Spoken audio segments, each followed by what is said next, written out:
Alright, hello, welcome in, Stargazers! How is everybody doing today? Hello.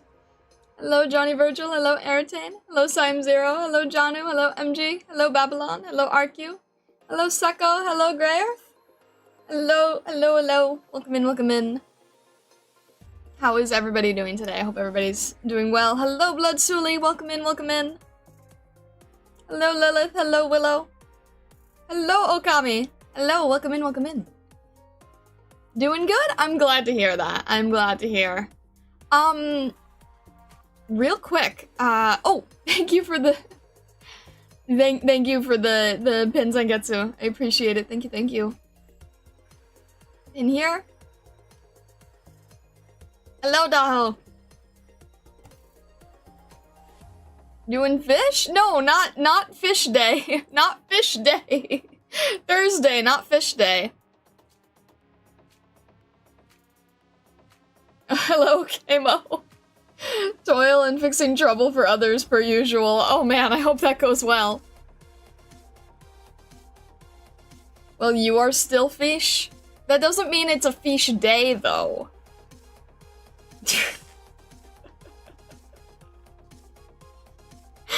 Oh my gosh. At some point, like, one of you needs to be inserted into that fish hat meme from the latest ASDF.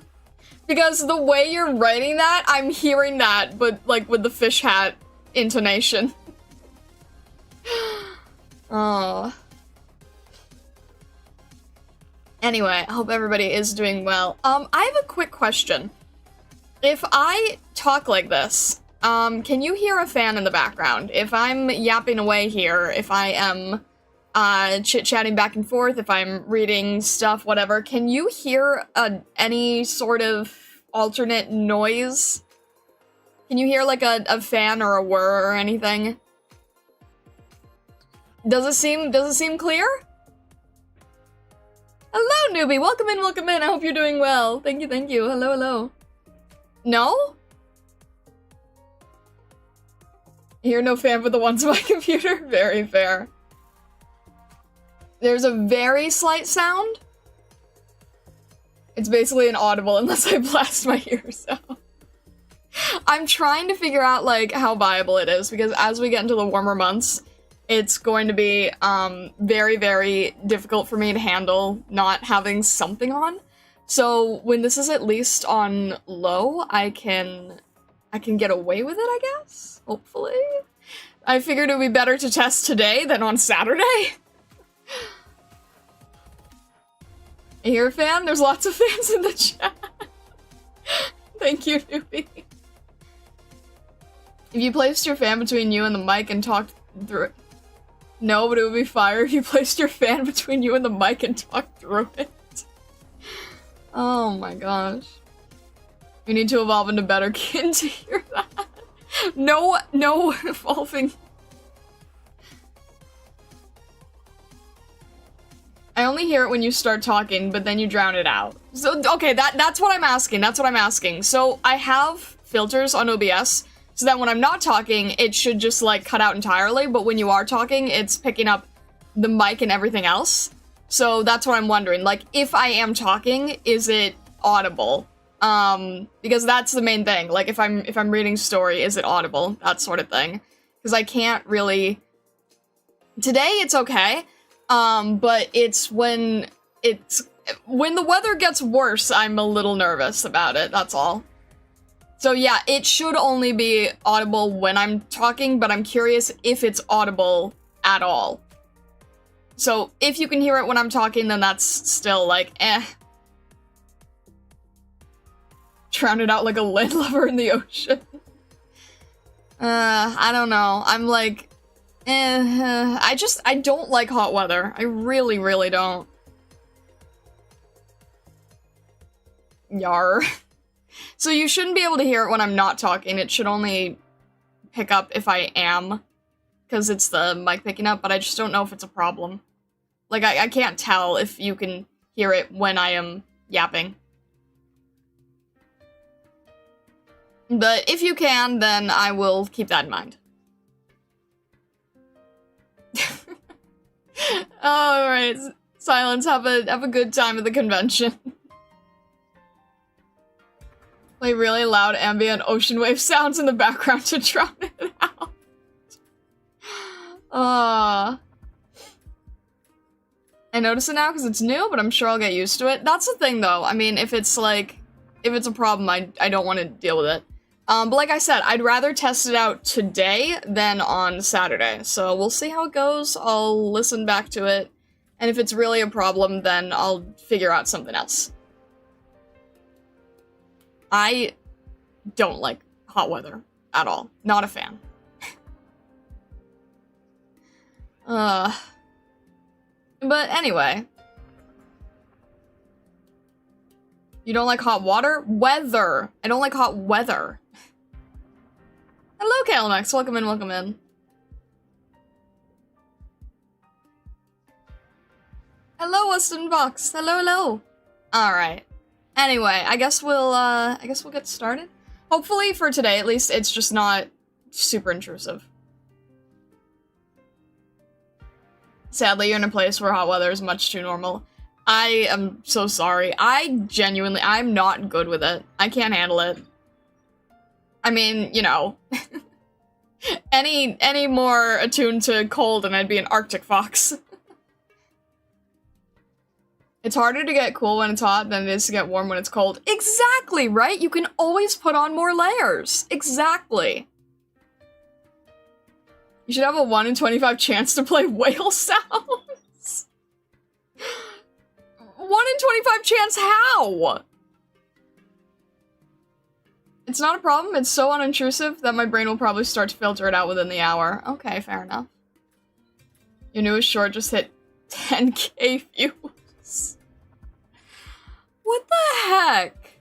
Like, actually, what the heck? Guys, I don't know what I'm gonna do. I'll have to see, like, what works best for that kind of thing. I want to do it in Arknights form, too, but I'll try to do some Hallucinari stuff. I doubt that there's a single person on Instagram who realizes that I mainly do Arknights content and not yapping about art school. But thank you so much, guys, for the support and, like, watching the numbers and keeping up with that, I suppose. I really appreciate it. I really appreciate your encouragement.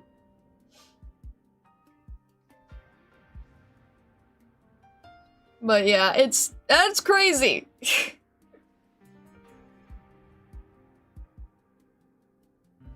And if you go Kakin, you can defeat Vegeta. I didn't get a chance to comment on it, but I saw your screenshot with 9001 and I'm like, jeez. That's fitting.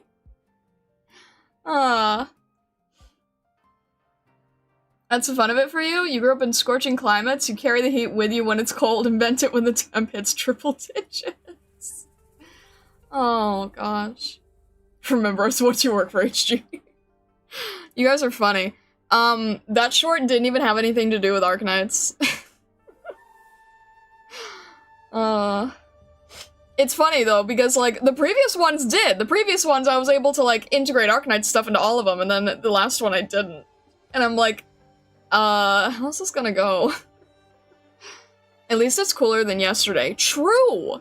On my end, by about 30 degrees. So, it's not like I need the fan today, it's actually more so that I just wanted to test the sound.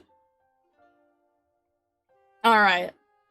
Anyway, so today what I wanted to start off with was looking a bit at the outfits that are in stock, and then we're gonna be doing some practice painting stuff. So, happy to see you here, newbie. No spoilery stuff, I don't believe. But yeah, I've been doing some lessons for the coloring stuff, so I'm going to try to do some of that, and we'll see how it goes. Alright. So we will, we'll pause the- hang on a sec. Can I get this right? Alright. We will pause this, and we will jump in here. There we go. And jump here. Alrighty.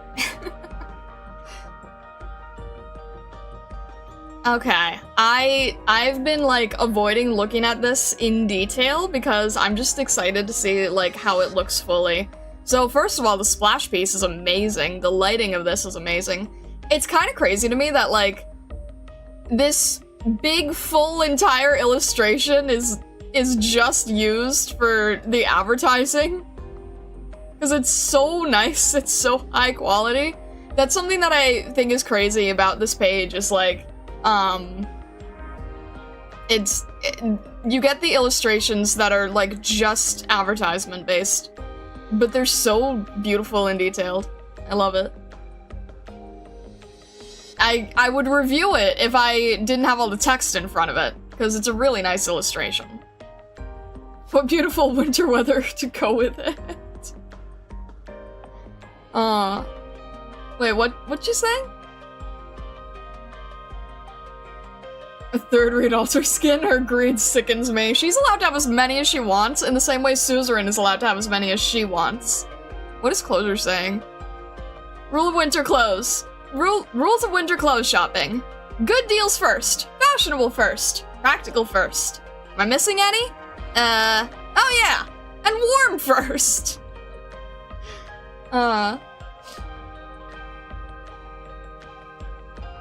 Absolutely no bias detected. Will you review it if I give a copy? The painting? If you have one, what we could do is we can do the fashion, and then I could pull it up on an art program, perhaps. If that's what you mean. Still no skin for Mama Fox? Eventually! Eventually! I trust! I trust they're not gonna forget. It would be weird for her daughter to have 3 and... Yeah, 3, and for her to have none. So it's just a matter of time. It's just a matter of time. Choo-choo, hello! Welcome in, welcome in. Alright, let's see here. I want to see what this looks like. Okay. Oh. Oh, this is adorable. Mary Reed skin. Thank you very much. Thank you. For resubscribing. I appreciate it. Thank you. Oh, this is beautiful. Okay, hang on a sec. This is so cute. Ah! Mary Reedsmas. All right. I want to check this out. Oh, she's so happy looking. Wait, oh my, she is like sculpting with fire? Oh my gosh. Wait, there's so many little details here. Look at the dragons with the presents. Okay, hang on a sec. I need to zoom out. I need to zoom out here. Okay. Oh, it's kind of like in the shape of a snow globe almost. Wait, I really like that. It kind of has a very subtle, like, snow globe shape. I wonder if that was intentional. And then we've got sort of the clouds parting. I love how everything is like, there's something about the composition that's really nice. The way that her tail is peeking out and her wings. And then this fire illustration. Ah, the fire illustration. I love it so much. It kind of reminds me of, oh, what was it? It sort of reminds me of that scene in Narnia, where Mr. Tumnus is playing the flute and the fire is sort of dancing into different shapes. It kind of reminds me of that. Oh, this is really nice. I love the little baby dragons here. They're so cute.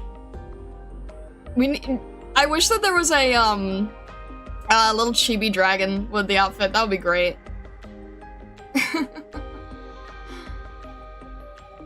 I love how they simplify the town, too. Like, you can tell it's a town, you can tell it's nighttime. You can tell it's like a glittering town, but it's simplified so well. Let me look here. It's just the rough brush strokes. But you get the idea that it's an entire town on the water.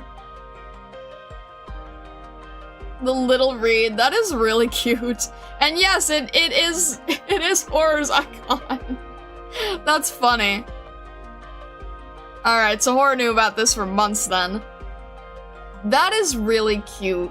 That would make a really cute keychain, honestly. That is so perfect to just be a little cute keychain, right?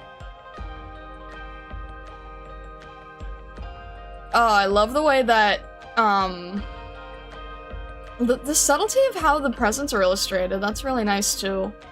Like, this is actually kind of similar to the coloring style of the artist that we're gonna be referencing today. This kind of like flat with just a little hint of light and shadow. Like, it is fairly painterly, but it's not like in your face painterly. Like, the rest of the outfit is very in-your-face painterly, but the props here, like the little charm and the present, it's actually very simplified in render, but it's very clean. It all makes sense. So, I think that's it's really nice how they do that. I love these little tiny dragons. And the fire snowman is so funny. Like, conceptually, right? The little fire snowmen are so fun. You can see the scales on her tail. Yeah, a little bit of the brushstroke work here. Oh, I love her boots too. Like, I like the design of these boots.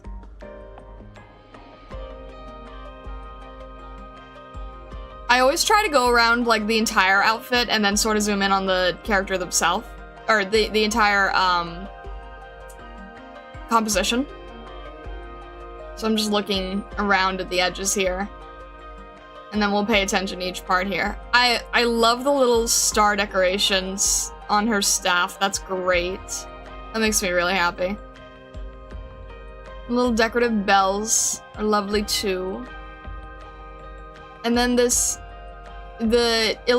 fire illustration is so good, illustrating with fire. You don't see it too often, but you do see it enough for it to kind of feel familiar and cozy.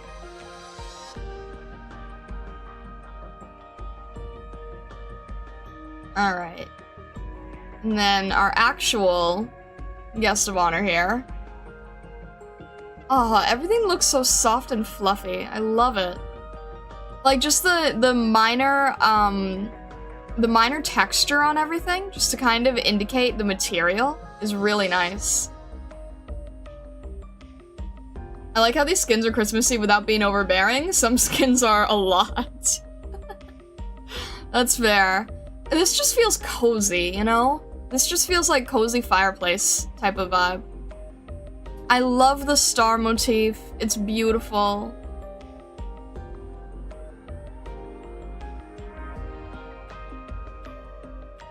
The star decorations everywhere make me so happy. I'm totally not biased here. She just seems like so gentle and sweet here. Everything is just very, very graceful. The little bows are such a nice accent throughout the piece. Bits of gold throughout to kind of reflect against the fire is a really interesting touch. This is it. This isn't normally on her design, right? The tail with the little stars? I don't recall seeing the little star markings on her before like that. That's regular? I don't think I've seen a skin with that, but I might have to look at some others and check that again. I don't recall seeing that. I think I'll have to pay more attention. She's always had it? I'll look at her E2 and the other skins later. I didn't notice it before. It's very apparent in this skin, but I didn't notice it previously, so I'll definitely have to look out for that.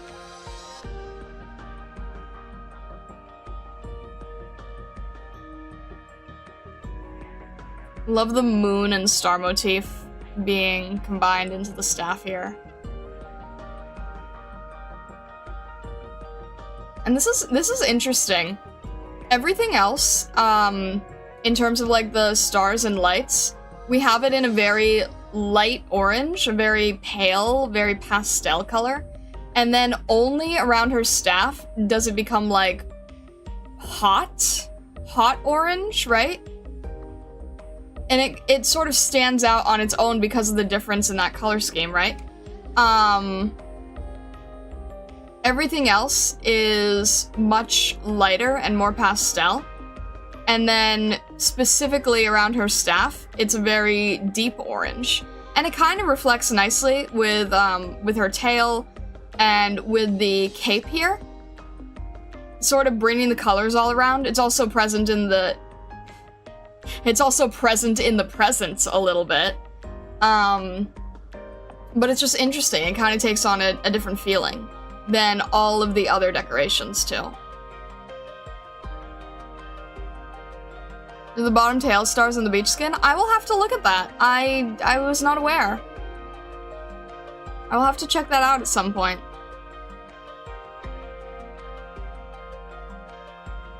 But yeah, everything about, like, I feel like I can almost, I guess, like, you can almost hear this image, right? Like, the clouds parting and then, like, the flapping of these big wings. It's so funny to me because there's so much detail, there's so much going on, there's so many little star decorations and everything. And it's so, like, interdispersed, but because of the rest area that we get in her wings and in the clouds and everything, and it should feel overwhelming because there's so much texture in the piece, but for some reason it doesn't feel overwhelming. There's so much going on, there's so much movement. The fire is moving in all kinds of directions, her wings are moving, the other dragon's wings are moving, her tail is in like a complete gesture S-curve here. And then somehow the piece itself doesn't feel overwhelming. It feels like everything is kind of dancing around everything, you know? It's very harmonious. It feels very controlled, if that makes sense. I don't know if that makes sense, but I really like this. I really, really like this skin. I think it's very sweet. It's gentle and happy and very holiday filled. And it's warm. I mean, the artist did a really great job depicting warmth for something that is normally at such a cold time. And you know, depicting warmth outside, right? It's not in front of a fireplace, it's not indoors, it's not with a feast, it's not in a log cabin. Depicting warmth outside, that her warmth is so all-encompassing around the whole composition of the piece itself, is really beautiful. Yeah, I love the colors jumping around. I love the movement. The soft blues, yeah, the soft blue is the perfect contrast for this, right? Because you have all of her warm colors in the front and then all the cool colors in the back. And then the darker colors interspersed with the city allow her tail to show through. If the city was too colorful, then everything else would kind of muddy, but it's like everything else just sort of takes a really good step back, and the soft blues add a perfect contrast to her bright orange yellow wings and her deep red cape. And it works very, very nicely. And of course, her expression, the softness, the way that they drew her is beautiful too. Yeah, I really like this one. Alright. Let's see here. And the chibi is precious too. The chibi is sort of definitely on the more plain side. But I do like how the scarf and the cape have such a nice flow and direction. And of course her tail always having that movement is always really good too. Alright, let's see here. Icefield Messenger. Read the flame shadows, festive attire, glowing flame in the night. Don a white sweater and thick boots. Drape yourself in a red cloak. Haft up bundles of presents and brightness. Then step into the tranquil night sky. I love it. I love it. She's beautiful. Alright. Hang on a sec here. See if we can do this. Is it too late? There we go. Uminawa, thank you so much for the raid. Hello, hello. Welcome in, welcome in. I hope that you and your community are doing well. Hello, hello, hello. Send Star Chat? Thank you. We will check it out. We will check it out later. Hello, welcome in, raiders. My name is Starlight. I am a prismatic fox. I am currently going through the new skins today. I hope you are all having a good day today. Minawa, I hope you had a good stream. If you need to do what you need to do, get some water, get some food. But hello, welcome in, welcome in. And Lovey, thank you very much for raiding as well.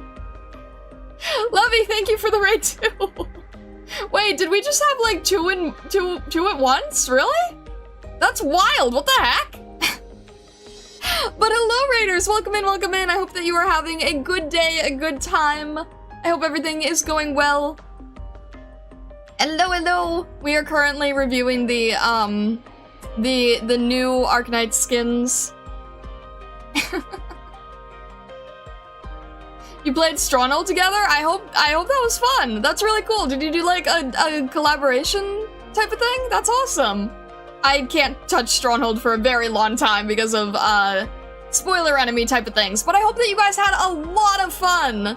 I hope you guys had a lot of fun. Thank you so much for sending your community over. I really, really appreciate it. Got some wins? Yeah! It was miserable. I love it. You guys have completely different answers. Oh my gosh.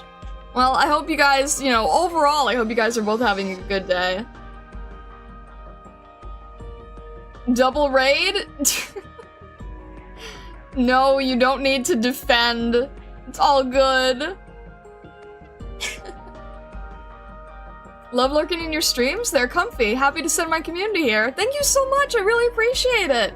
I know that during a lot of streams I'm doing like readings and stuff, so I don't necessarily get to always talk with chat, but when I do get to, I really appreciate it. Thursday is always a good day for that too, because we're I don't talk to chat too much doing the actual review stuff, but in between, or if we're doing artwork, then yes, I love to yap with you guys. So yeah, and then and then we'll be back to fish story. That should be interesting. But yeah, I really, really appreciate you guys, so thank you so much. Stop it with the cheese trebuchet, YouTube! Oh my gosh, you guys! YouTube, calm down! We're besieged from two sides. Oh my gosh, Twitch, you've given YouTube reasons to panic. You know you're wasting your cheese doing that.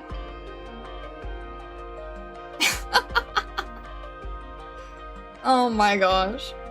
No bomb. No bomb. No bomb.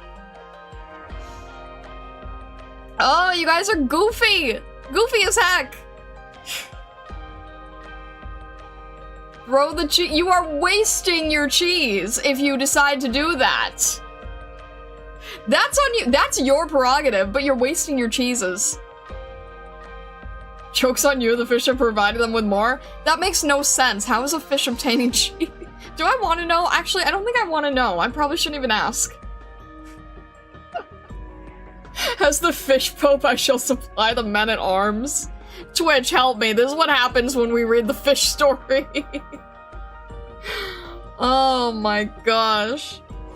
Anyway, also, if you guys are new here, if any viewers are more interested in seeing what the heck is going on the YouTube side, definitely consider joining our Discord, because that is where both sides come together in perfect harmony and have to get along. Haha.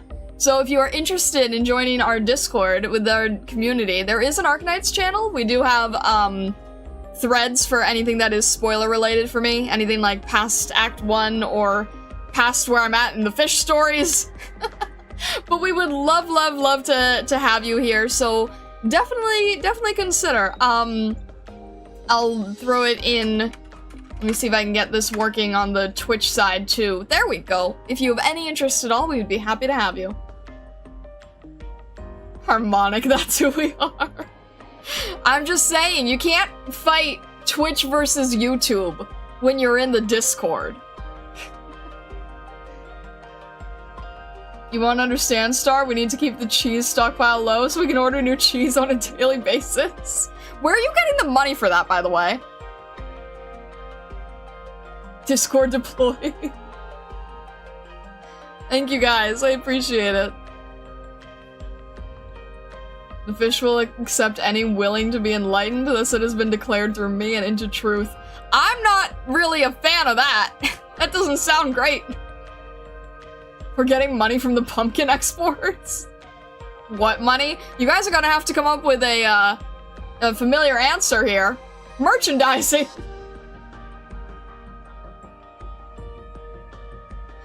There's no Discord in the Discord. There you go. There's no Discord in the Discord. It's a very active Discord if you ever wanna hop by. Alright. Anyway.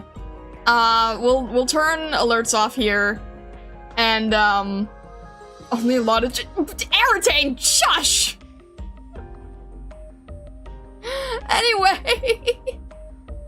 Anyway, reed skin, beautiful. Definitely, retain cheese. Sounds like it's time for a fish fry fundraiser. Oh my gosh, you hear that, guys? Twitch wants to what with fish? Fish fry!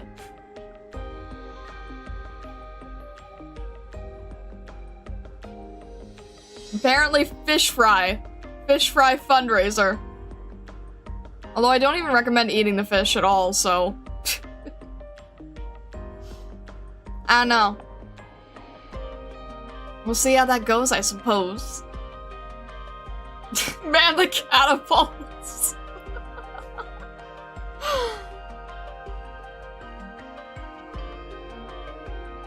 Alright, there's a new event. Would have known if I didn't leave Stronghold for the last day and spend the day doing that.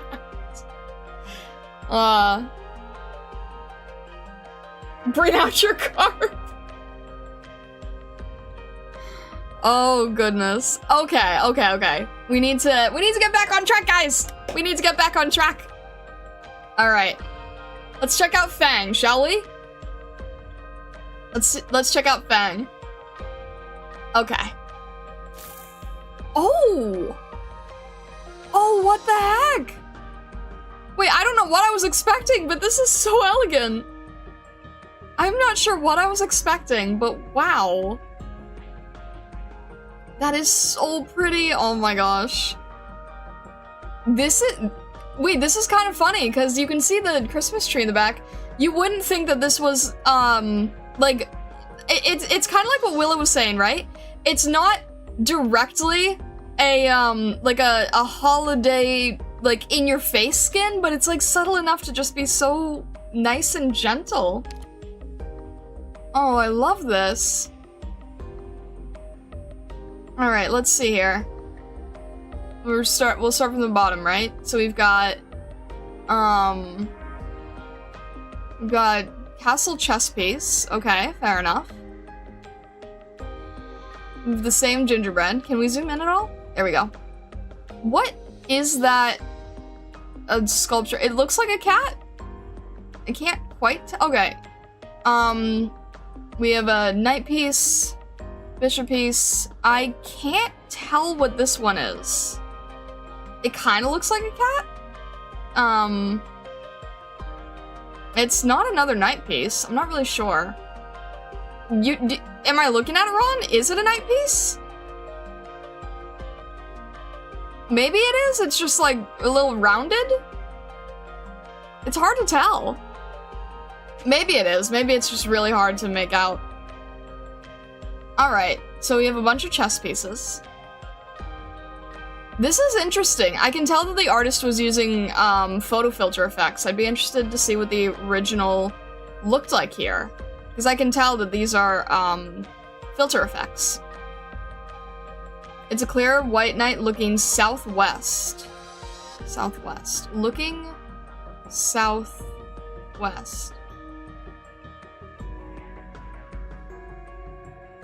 Oh, okay. I think the back here threw me off. I think the... Okay, I can kind of see the horse nose now. That was a little deceiving. The back is throwing me off. Isn't this, like, more rounded in the back? Huh. Interesting. Okay. Fair enough. Yeah, I don't know. That one's hard for me to make out. Oh, and there's the... Okay, there's our entire regular chess setup. Oh, that's so cute. Oh, that's adorable. Look at the little snowman in the background with the whole team. That's so cute.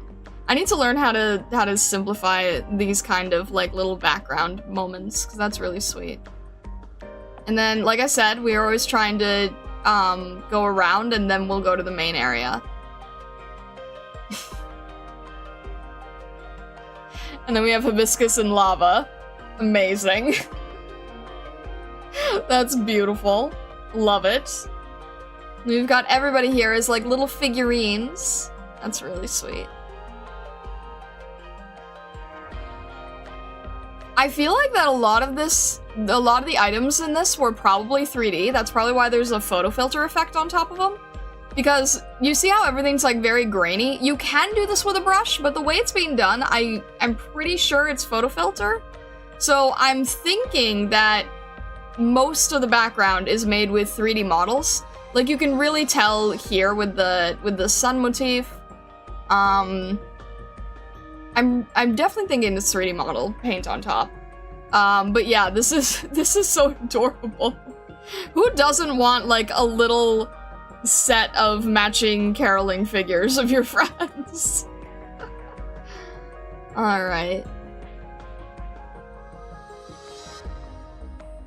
And then we read the snowfall. I can't read the second word. The first word says snowfall on the book. Snowfall, I can't, it's too sideways. You don't have matching figurines of your friends, SMH. I'm working on it! I'm working on it! I need to get back into sculpting. I miss sculpting so much. Alright. Oh, look at the little holiday decoration here on the outfit. Alright, you can see the whole thing now? That's really pretty. So we have like a sun and music note decoration on her ear. This is so elegant. So this would be like a winter concert type of thing, right? Like a little winter recital. And then we have the holly leaves as decoration too.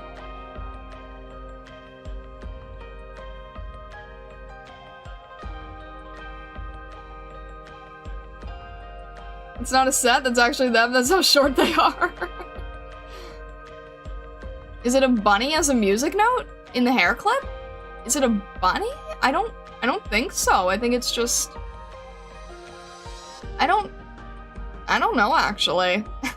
I can't make that judgment call. I'm not actually sure. We have, like, interesting sun-moon motifs going on here, right? Sun symbol here, moon symbol on the shoulder piece.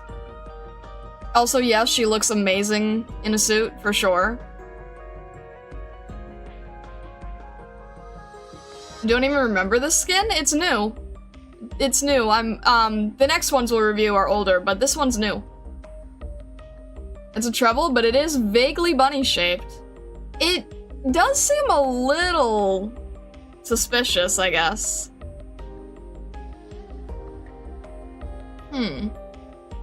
I love the coloring though, and I love the unique designs here. Like, most people do not consider making a bow in this kind of design or having these little extra decorations. There's clearly a lot of fashion design work that's going into this that I admire a lot.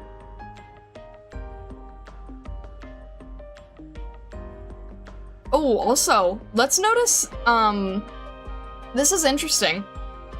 When you're doing shading, or actually this isn't entirely in shading, notice there's these like random hints of bright color, either where the shadow meets the highlight, or to try to color in a highlight, right?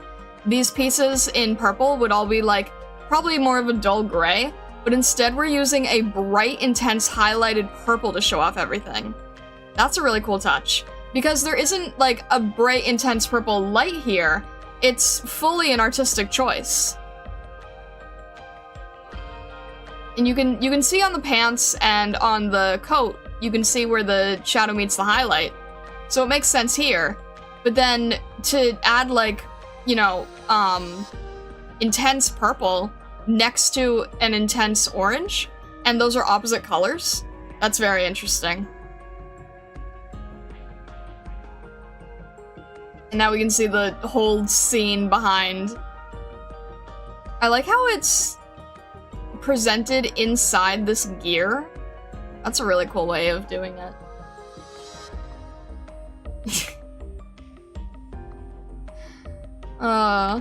Dang it, lava.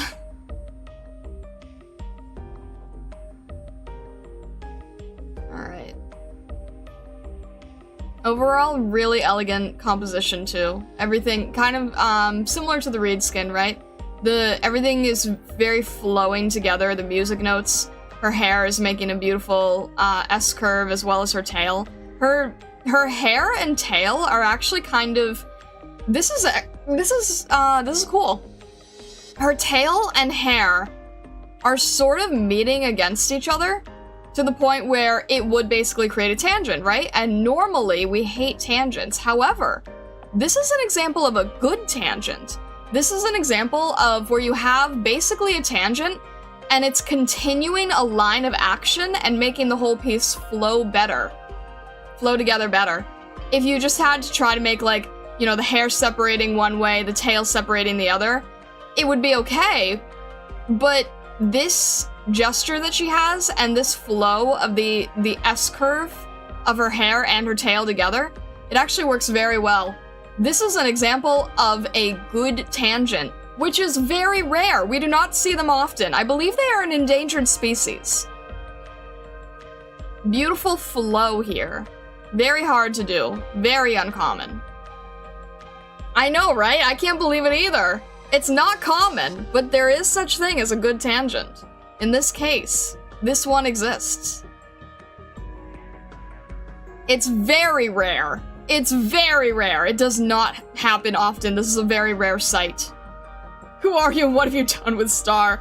Look, to know that, to face thy enemy is to know thy enemy. And you have to acknowledge where there is a positive. So much endangered species these days. You have to know thy enemy, and you have to acknowledge when it does something right. You know, broken clock is right twice a day. And in this case, this actually is working really well for the composition. Very rare, not common, but it does work here.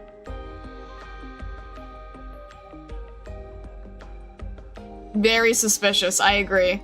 The only reason it works so well is because it does have enough pieces that aren't fully connected. This is more of a, like an optical illusion visual tangent. It's not that the pieces are touching, they're actually not. these hair pieces are not touching maybe one strand, but it's crossed over in an X form, so it's not a tangent. And it's not, like, barely touching the hand or anything cringy like that. So they're not really, like, touching, but they are flowing together. They're flowing together into one visual shape language. So it's not a literal tangent, but it is an optical illusion.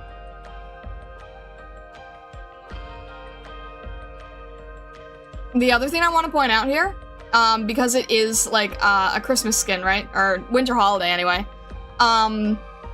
Notice how there's no green in this piece? And that even the tree in the background that you would normally have is like, you know, a deep saturated evergreen. It's almost gray. It's extremely desaturated. And it's done intentionally so that the piece doesn't become like super overwhelmingly colorful rainbow. Everything's very muted, all these warm colors. Like I said before, this is probably a photo filter. We're using orange, browns, and blues together, which are opposite colors, so that makes a lot of sense. And then the only, like, real pop of color that we have, quote-unquote, is the figurines on the shelf, so it attracts our eye over here. And then because the rest of the piece is all in warm tone, it makes Fang's hair and tail stand out really well. And by desaturating this tree heavily to the point that it is almost brown, it doesn't become a distraction to us. It kind of fades out into the background. So we mainly get every color except green, which is sort of fascinating for a winter piece where you normally see a lot of green and red. The only red I'm seeing is on this book. You know, the book and on the caroling cards, I suppose.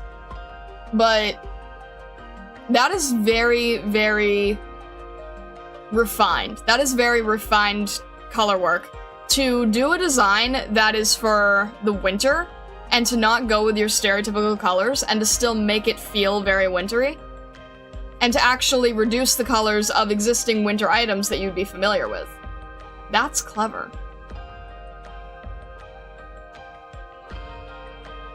Alright.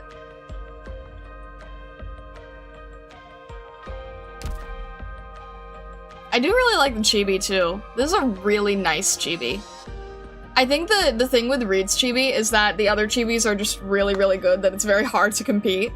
I actually like her base chibi the best, to be honest. But this is a really nice chibi for Fang. The coat looks lovely. I like the little trim on the jacket here. And everything's just very kind of sparkly feeling. I actually really like the chibi here. Pretty, elegant, cute. It's got everything. Heck yeah! Alright. Fang the Fire Sharpen's performance outfit for holiday celebrations. A pure pianissimo. The black and white performance wear is outlined with neat contours. It is a design Fang is fond of, a symbol of the festive melody she is about to compose. I love that. Wait, that's really cool. I didn't even notice that. The black and white performance wear is outlined with neat contours. A design Fang is fond of, a symbol of the festive melody she's about to compose. That's really cool. I didn't realize that it's sort of like mimicking the music itself.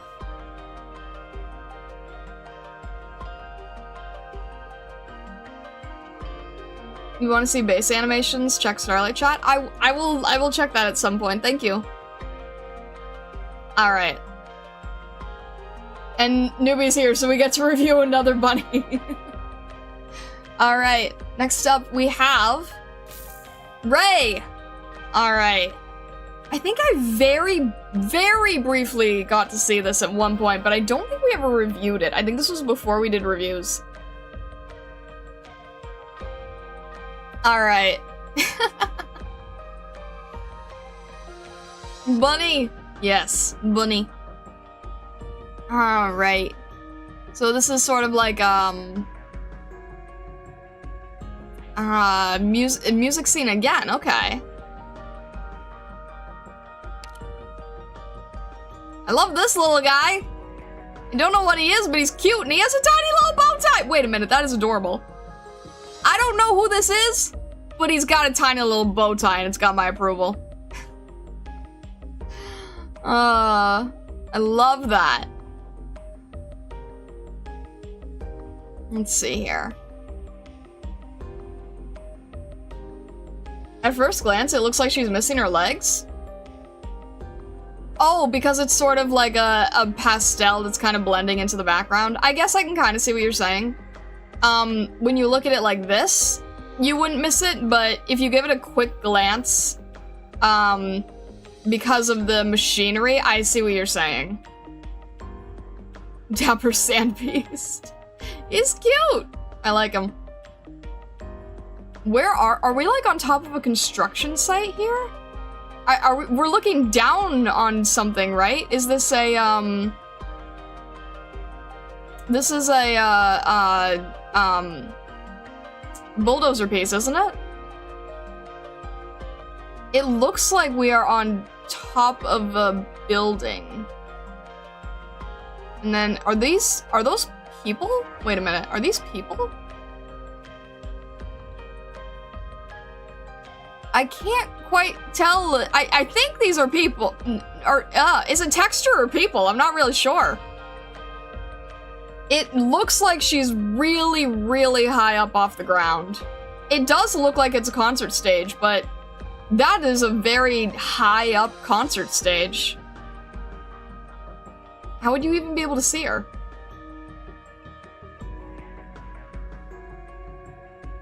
It's an audience for a concert. They look like ants! I finally see what they mean when they say that they look like ants. Genuinely could not tell if they were people or textures. Breaking news, giant bunny woman's landed on a music festival. Tom and Jerry style concert explode, bunnies sent flying. Oh no.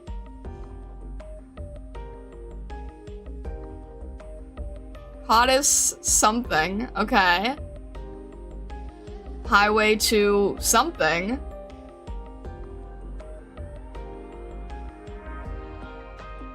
The guitar can split? Okay. I don't know much about guitars. I'm pretty sure that's not normal. And then there's like a tree of some sort? I think I've seen this type of tree before. It just doesn't exactly look familiar to me. I think when I first saw this, I mistook it for coral, and I thought that this was a beach piece. But now that I'm looking further at it, it's like, no, it's just a different type of tree, and these are people, and not sand.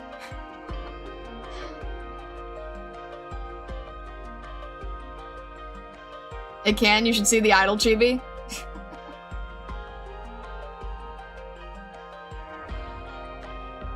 The piece being made to look reflective or transparent makes it hard to determine features. That is true too, yeah. I mean, she herself looks nice. I am having a bit of a hard time making out, like, what we are doing. Baobab tree? Okay, that makes sense. Yeah, it is an existing type of tree then. Baobab tree. Okay, gotcha.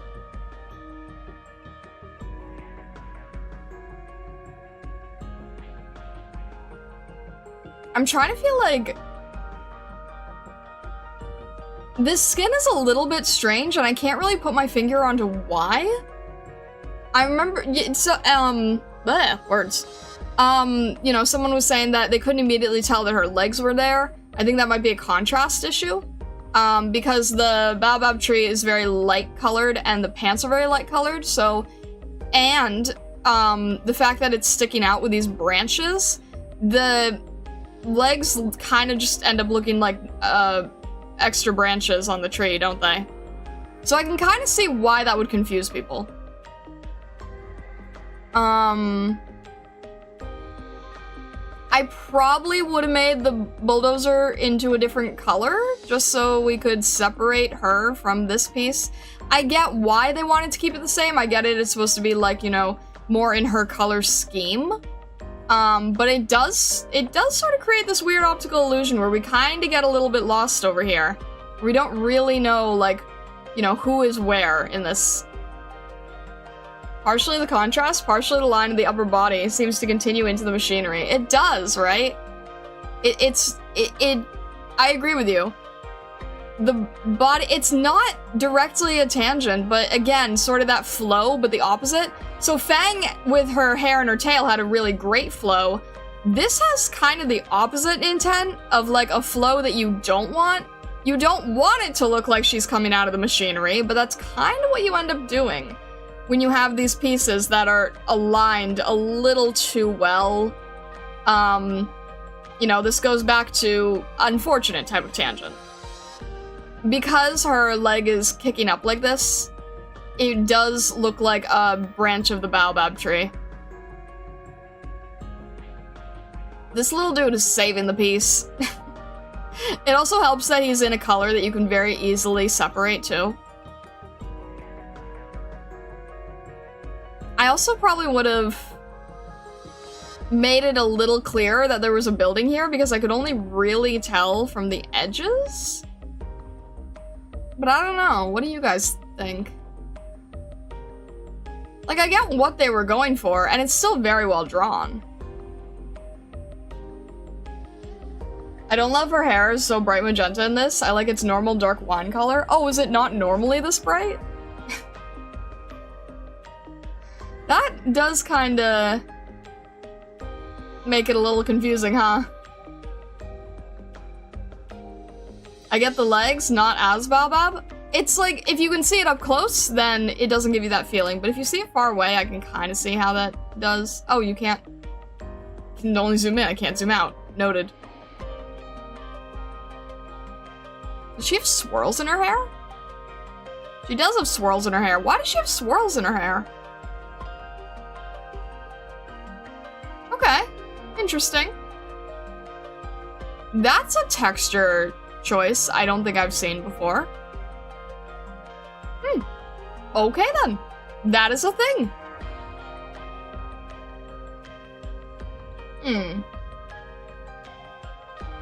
Yeah, I guess overall it's a little bit of a confusing skin. That is, yeah, that is a choice indeed. I've never seen that. I thought it was a watermark at first, I'm not gonna lie.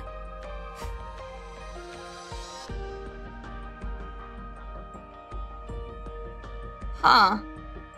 Well, I'm glad that she does get, like, a little bit of a brighter coloring, a little bit of, like, you know, happy, funky, spunky type of thing. I'm very thrown off by this. I thought it was a watermark. Alright. I like the chibi. I like the chibi. The chibi's nice. Alright. Monster Siren Records Idol Project, Shining Steps. Promotional costume, Dreaming High. With high-grade sand beast feed on a Rim Billiton regional auditions prize list, Ray doesn't mind taking on a new challenge. Wait, she's trying to win high-quality sand beast feed? The prize is basically dog food? What type of competition is this? Oh my gosh. Essentially, we are trying to do an audition, a music audition, to win high-end dog food. That is such a... Well, you can tell that, you know, she cares about him, and, you know, that's important too, right? Anything for the sand beast.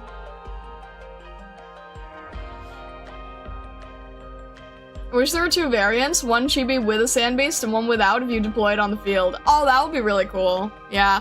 This is a skin that should have had a chibi with it, isn't it? It absolutely should have had a chibi to go with it.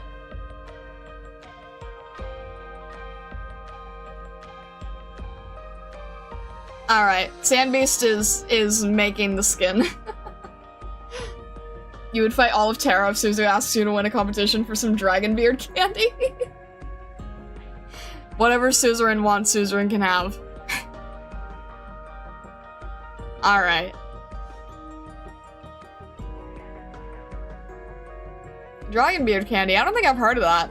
I'll have to learn about that at some point. Okay. And lastly for today, because I've been told to skip the last one. Lastly for today, we have Tequila! Alright. Oh, you get a chibi? You get a chibi? What? You got a little chibi pupper! Wait, oh, are you in competition? Are we gonna end up competing for the high-end dog food? Ray versus Tequila! Winner gets the high-end dog food! Oh my gosh. That is adorable. That is a precious, precious chibi. Oh no. Alright. Let's look at this one. Oh, there's two of them! Oh, a little flower in his mouth. A little flower. That's so cute. Look at the paw prints on his sneakers! Okay, I know this is a common thing, but I still love it every time I see it. Look at the, you got one on TV. I'm so happy here. This is so precious. I love the flower. I can't get over that. That's so good. I love the paw prints on the sneakers. I don't care if it's a common trope. It's great. This is nice. Look at the ribbons going around the composition, too. That's really great. He's wagging his little tail. Yes! That's so good! I love this, the depth perspective here with the glow sticks, too. Like, these feel right out in front of us. They're very, very large compared to, like, Tequila himself. This is so good. Then we have the giant ships in the back. That's fair.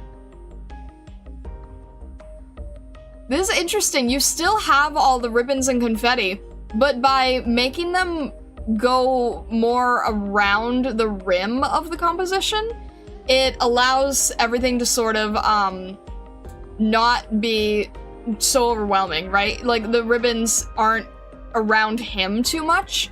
Just a few on his own outfit and one around the mic. But the others are going around the perimeter, so they are able to sort of stand on their own here. Why is there a taco on the screen? I just realized that. There's a taco here. We got taco and puppers. I can't get over the little waggy tail pupper. This is precious! I love it! Oh my gosh.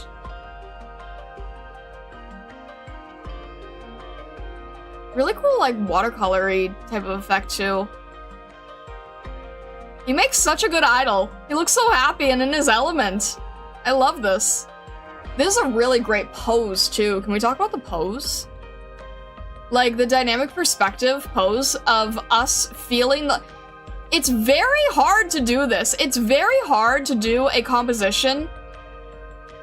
This is using the same type of technique as the Crown Slayer skin, but in a much more positive, happy, and innocent way. Being able to build a perspective where you feel like you are looking up at a character and you feel like you are in this line of the perspective itself is really, really good. This is very strong. Feeling like you are among the crowd because of how dynamic everything is, the change in size, the ratio is really good. Where you feel like you're part of the action and then you're sort of looking up at the idol. And then, you know, if we were to think about the box method and everything, we can sort of see the planes and the different ways that they would be moving. And you can kind of see that this box would be like more tilted up, so we're looking upward at the character, and it's very well done. Tequila and taco, excellent over food. I love it.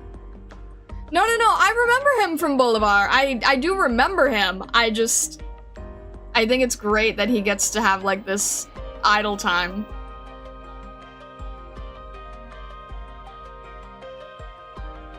Of course, the Golden Retriever would draw in a crowd, even if he is a criminal. But he's so fluffy! It's just still a very happy piece.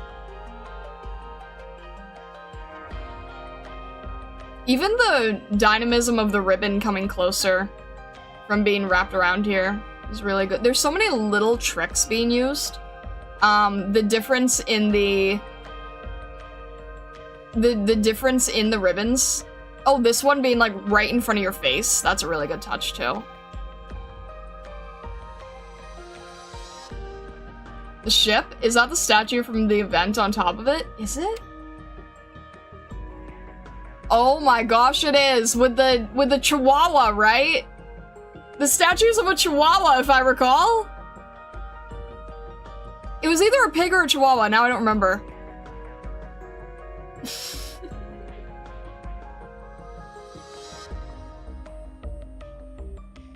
There you go. Attention to detail, 10 out of 10. Beautiful.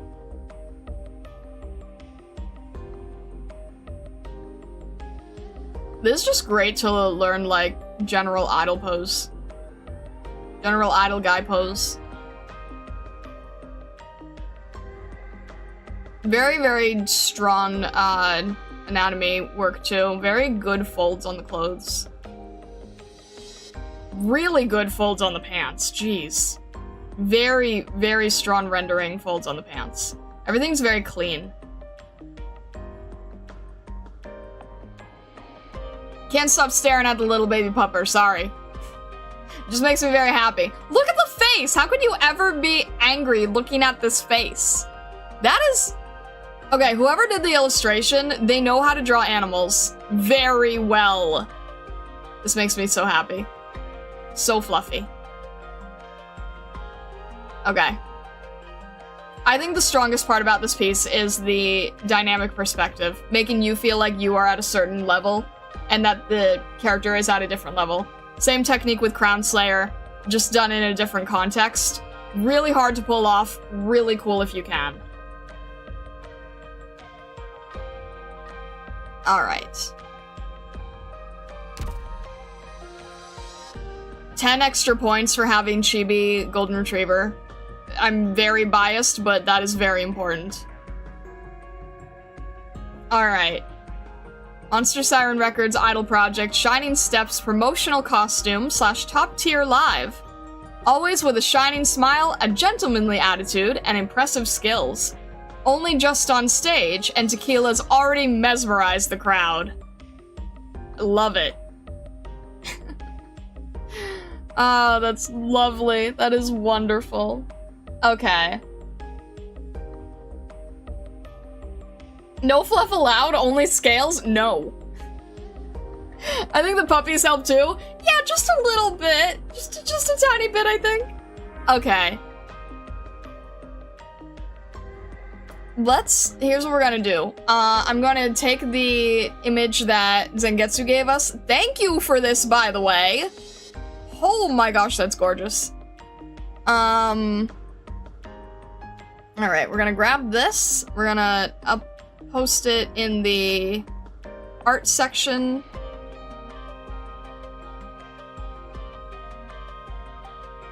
And we'll switch over to the art section, and I guess I'll just keep the same music for now. Alright. Switch over here? There we go. Okay. We can get a pretty good look at this illustration. This is so nice. It's crazy to me that this is just to advertise 2 skins! Like, what the heck? I hope they get to reuse this a bunch, because it's so beautiful! Unique illustration just for the 2 skins. Alright, let's see here. Of course, you know, the best thing about this is the amazing use of, trying to see if I can fill in the page enough. Wait, what if I do this? Make this like a little, there we go. There we go. That looks nice. Okay. I love this. First of all, we're gonna do this real quick. Color. Insanely good value contrast, right? Insanely good value contrast. Everything about it just being able to sort of like shine the light on their faces and have the pieces fade out where the detail doesn't need to be as strong, right? So like their legs we don't need to see as much detail of, but even so, you still can see it. It's dark, but it's varied enough where every piece still stands out nicely. The little baubles, the little decorations here, we can see over here, the little presents, the food, everything is allowing us to still see these extra details as well. There we go, we got our little, we got our little quad team over here. And we can clearly see them because they're very heavily lit, which is really good. And then all the details here in the center with the tree, of course. Let's turn this back on. So, very, very clearly, the light is illuminating both of their faces, the main characters in this piece. And then the light is also illuminating the back of our little Easter egg characters. But it's a bright enough color that it's standing out really well, too. I love all the little chibis here. This is precious. Little Rosmontis! Rolling the tiny snowball! I love this. Oh my gosh. And it's amazing how you can really get, like, all the information that you need, with a pretty rough painting, rough brush strokes here, right? This is beautiful. I've noticed that this was kind of like the same style that they did with Ave Mujica, where Sakiko sort of had like the same little chibis around her of her bandmates.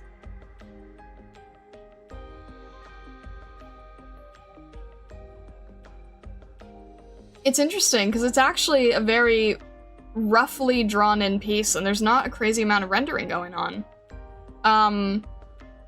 Like the details here on her jacket are actually very, very loose. They're not paying too much attention on keeping that clean. This piece probably had to be done very quickly too, considering that it was a promo piece. That wasn't the actual, it wasn't the actual outfit, it was just promo for the outfit. So they probably did this really quickly, using a lot of different textures, too. But it still gets all of the information across really well. But you can see, like, the present here, very loosely done. The use of texture to make everything feel busier than it is really smart as well.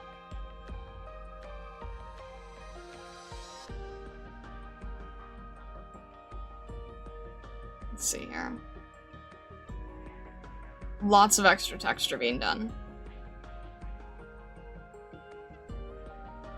And then this piece was kind of standing out as another bright piece that sort of allows your eye to work around the area.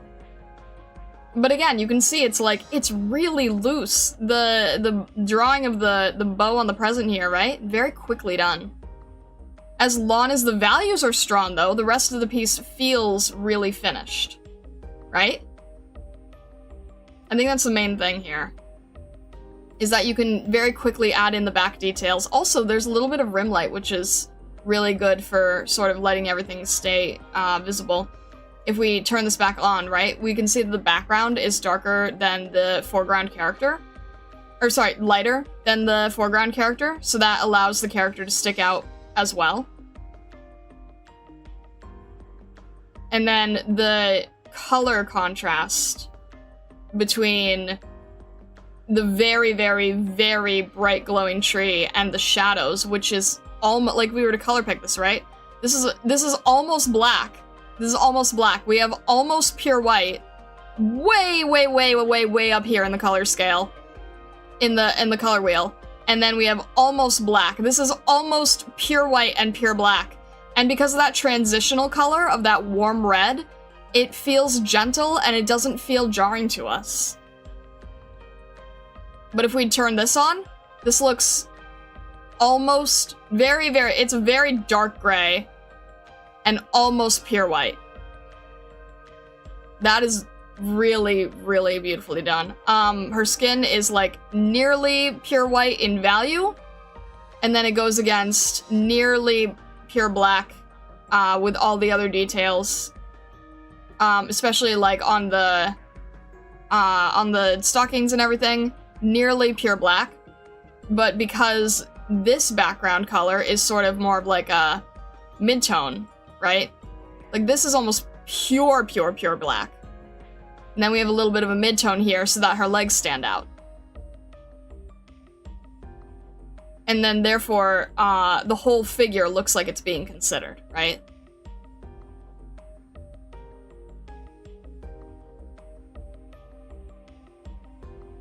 But just this piece alone, where like the background, it's all dark, so when we were looking at the actual piece, it had all the extra text and writing across it.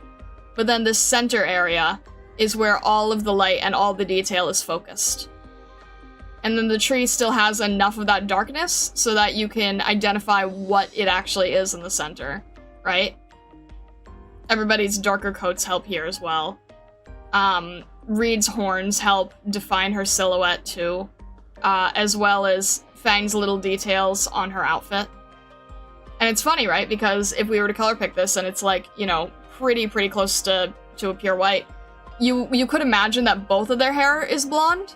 You could be mistaken to think that both of their hair is like a light blonde color, and then it's actually a very, very, very pale blue against this extreme light, and then has the regular darker color right behind. But all these extra details, all these extra lights, kind of help you move your eye around the piece. This little note over here, this little caroling note, allows us to... This is basically an arrow telling us to look over here and see the little Easter egg friends, right? Because it's so bright and glowing. Again, we put this over here. It's so bright and glowing that this note is telling us to look over here. Because it's against a very dark background. So it catches our eye really well. This is an extremely well done piece. I really, really hope to get to this kind of level someday where you can just pick everything apart and it works so well, right? And yes, it does. If I was to put on like the grids and everything, it works with golden ratio, rule of thirds, everything like that. It's doing this beautiful sort of twisting around, bringing your eye all around. Very good. All right.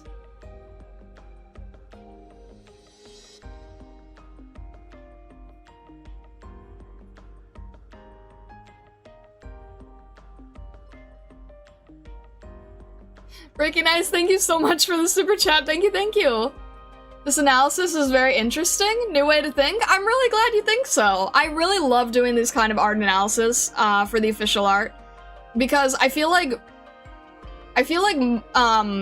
the artists that work on these pieces are so talented, and you can learn a lot from breaking down their painting style, their direction, and how they go about planning a piece. You can see in the composition and the color scheme and everything.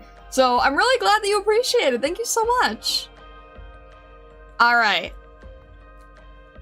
Next, what we are going to do here. You guys want me to switch from like shop music to regular music at this point? I guess we should. I don't know. It's kind of weird because it's like it's art stuff. You can kind of do either. But I guess we'll just go to like regular stuff as well.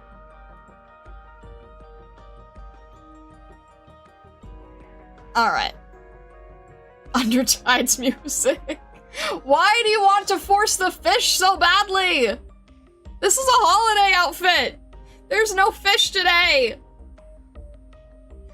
Oh my gosh. Fish. You guys are terrible, you know that? There's no fish. You'll have to wait 2 days. Reed will fry the fish, indeed, yes. I think someone said fish fry earlier, so that works. I've been waiting for a year, you must understand. I think there are more things worrying than fish. I'm pretty sure the fish are a pretty big worry. I love the warmth in this art. I do too. The warmth in both of these pieces is so, so nice. Alright. We are going to go... Yeah, we'll do this. We'll pause this, and we'll go here. There we go.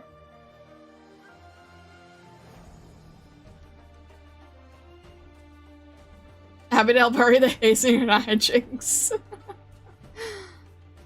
Bro, you waited a year, I might wait 5 years until she gets to Sui. Oh no. Late Poisson de Avril? It's funny you say that because I actually have made a VTuber asset specifically for that before. Alright. Let's jump to our regular thing here. So we're going to sort of try to do a little bit of painting technique based on the Colosso class that I've been taking. So let's see here. We're gonna start off by doing an apple because I feel like that is sort of a good way to start, except because Myrtle, we're gonna do a golden apple. So we'll zoom in here so that everything is easier to see. And the other thing is, I'm going to attempt to try using the same type of brush that Timbugami was using. So he was using a Photoshop round brush. And I'm curious to see how hard that would be to use. Hard round brush. Homework. Homework with an AK twist, at least. Crystal Apple, someday. Someday I'll illustrate Crystal Apple stuff. I felt Gold Apple at least made sense for Myrtle. And then we have a few other stuff too. Alright, so first thing is I'm going to try to make a base color. First of all, I have to figure out which is the base color, because frankly, we're looking at a lot of highlights and shadows here. I'm thinking probably around here is the base color, so instead of color picking it, I'm going to see if I can approximate it. Gold usually tends to have a lot of green in it, believe it or not, and it looks fairly desaturated, so I'm gonna say that it's like... It is warm-ish, and the desaturation, probably about... If it's desaturated, it's gonna feel like it's a little bit greener, so maybe a little bit more... I'm looking against here. I'm looking against my little swatch here, and then, or over here, I guess, too. And over this piece, it's got a lot of different colors to it. Maybe it's a little warmer. Try moving, no, not. You would think it would be that warm, but it's not entirely.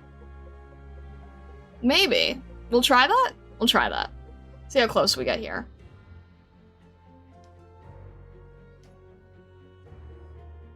Alright, it's definitely a little bit lighter in color. Maybe a tiny bit? Hard to grab this. Probably more saturated. Maybe a little warmer. Like here?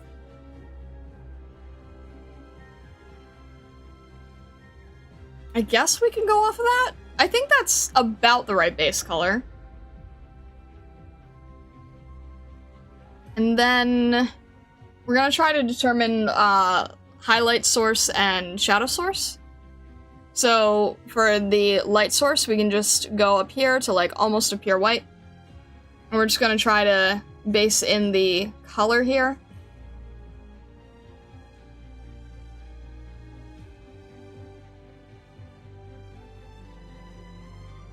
gonna be pretty intense as well. There's gonna be a highlight here. Make it very large as well. This is pretty much... I would say this is very close to, like, pure white. Let's make it about here, let's say. And if you have a pure white next to a more colored, like, this colored lighter color, it'll blend a little better. It'll look a little more interesting. We want to make sure we still have a little bit of a rim here where the light is not catching. You can see it over here, where there's sort of that fall off fold.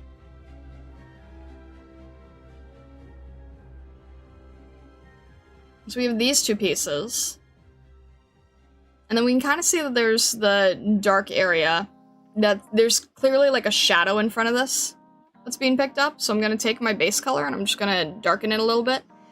And I'm trying to think of like where the light is coming from here.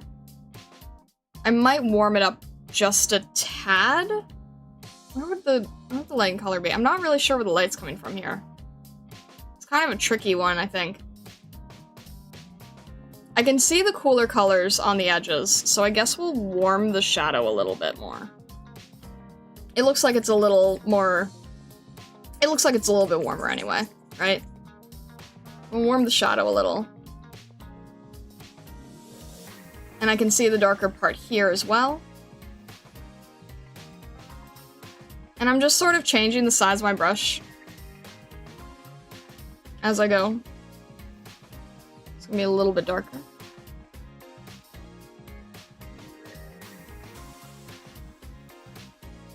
And I think there's a lot of blending happening here. A lot of blending between the two colors. Trying to see if I can be a little lighter with this. Actually, let me try the Photoshop round brush, see if it makes it any different. It's a little different, okay.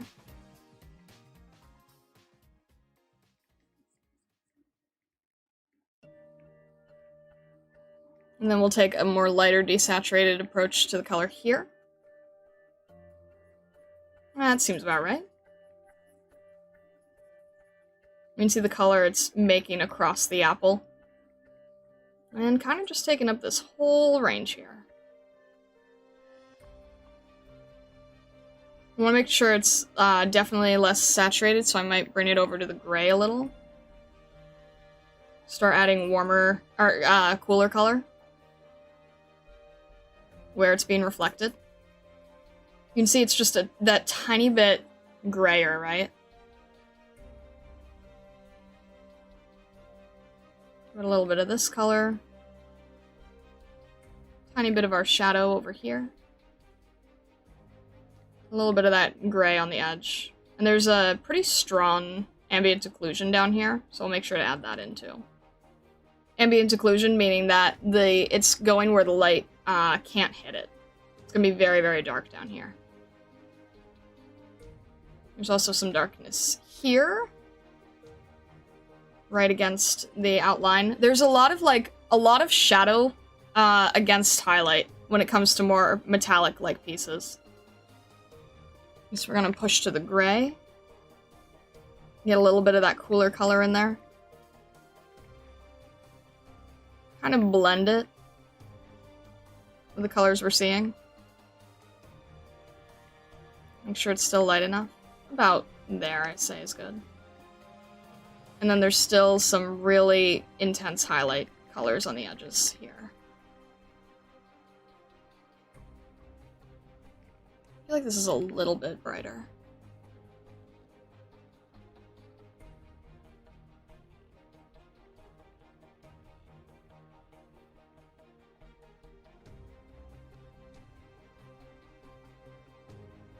I'm just sort of adding in color where I think it makes the most sense. This still is pretty pure white, honestly. Just add like pure white here. Not sure how to make it glow any further other than manipulating the color around it to being probably more saturated, a little bit lighter. If I want it to feel like it's absolutely glowing. You can only go so light, and then you sort of have to start manipulating the environment around it, right?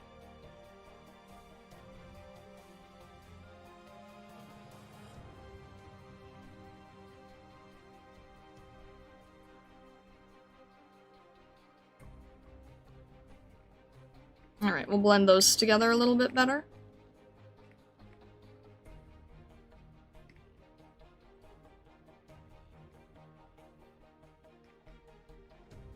How's that feeling so far?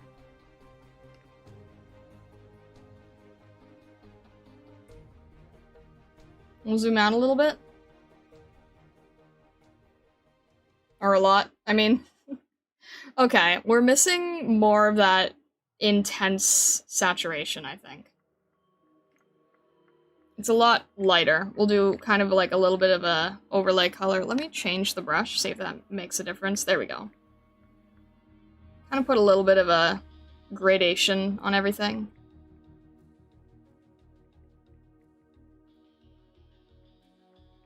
And then sort of add that around here. Alright, how does that feel? Does that feel a little more accurate? A little bit further here.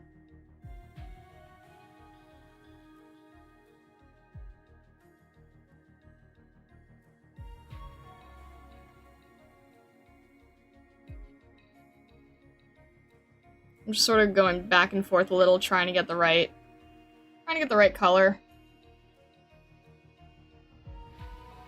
That's feeling a little closer, right? Making sure I'm looking at the curve of the apple as well. Like the curve up here, where the light's hitting it.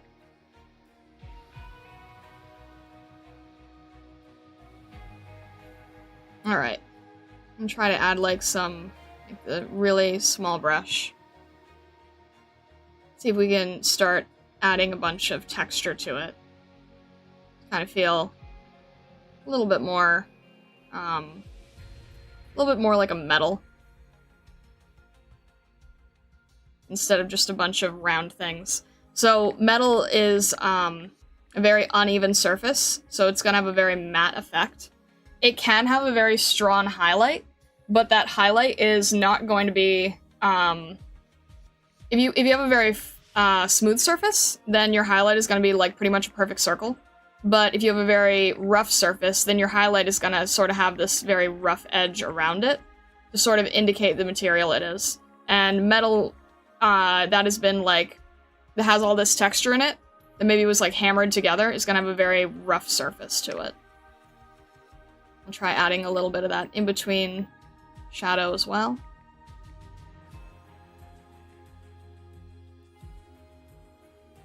And then I also might add a little bit of a textured brush too to sort of speed things up, but this is what I was seeing the instructor doing, just sort of taking the hard round basic Photoshop brush and kind of going around and seeing like what kind of marks you could make as you go around the piece. Kind of somewhat simplifying it, but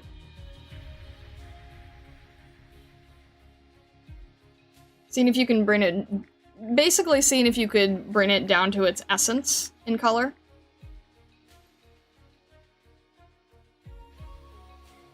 And as much as I like doing these color lessons from his course, I'm really more so excited about that other course I was mentioning, where you do the really crazy colors that don't make any sense. That's the one that I'm really excited about. Tim Bugami was the best at teaching me anatomy, but what I'm really after is doing the really crazy colors that just go beyond most understanding of color. You know, things like having the hair glowing in the back. Crazy stuff like that. That's really what I want to be learning, you know?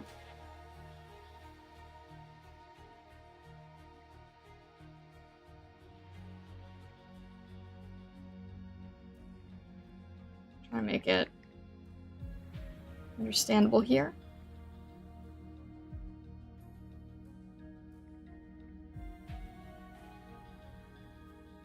I feel like I'm kind of losing it with a little too much texture, so I might move to a brush. So it doesn't end up looking like fur or something weird. Because that would be unfortunate.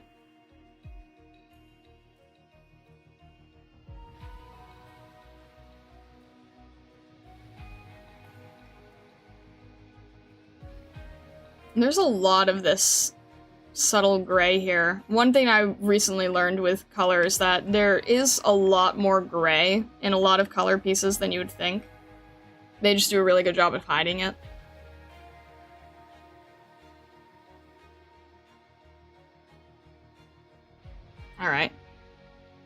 Let me quickly paint in the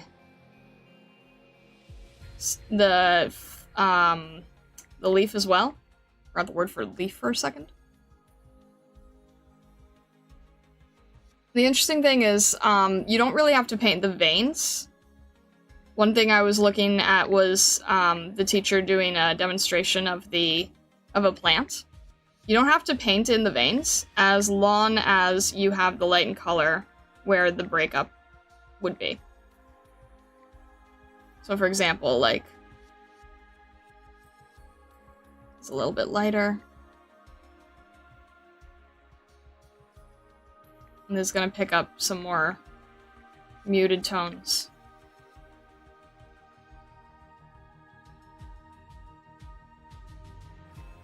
And we're gonna pick up a little bit of a highlight on the edge.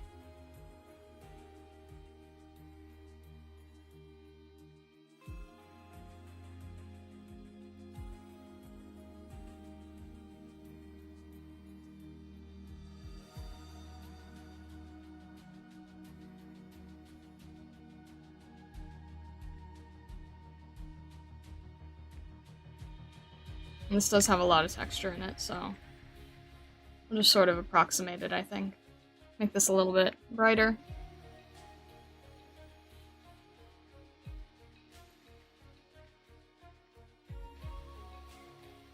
Let me make a little indentation here.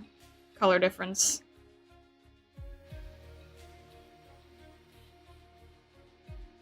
And I don't really- I'm trying to avoid drawing the veins of the flower. I'm trying to just base it in color difference.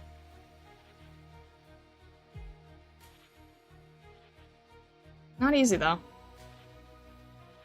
Might have gone a little too intense on the highlights.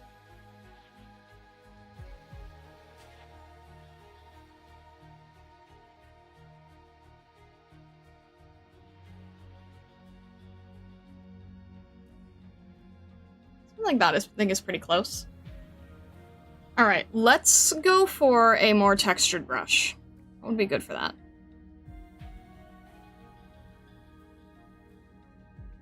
Hard round? Or maybe I'll just go with what I know. Hang on a sec. Oh, that's still hard round. Let's... Oh, you know what? Let's go with this pencil. I think that would be good. We're gonna use this pencil brush to sort of blend in a bunch of these colors. I still want to leave a little bit of this out here because I did do a lot of extra texture work. But the whole thing is kind of like an intense metal, right? So let's make sure we have enough texture to move around here.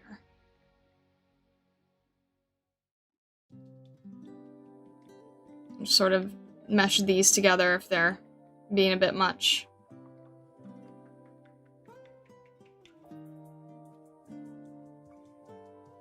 I'm trying to keep the brush size logical enough to not mess up too much on its own. It's gonna be more of an intense color on the edge against the shadow.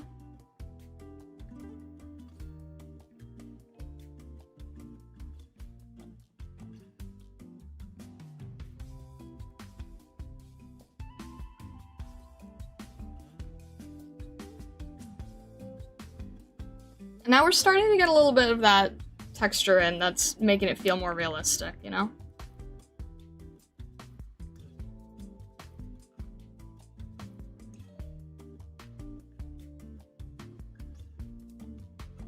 It's actually really good to do on stream as well, because it makes it so that, you know, we're not focusing too much on perfecting the details, we're just getting the general idea down.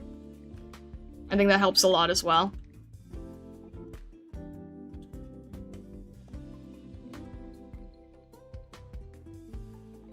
I keep losing a little bit of that saturation, which is not typical for me. I'm usually the one who oversaturates things.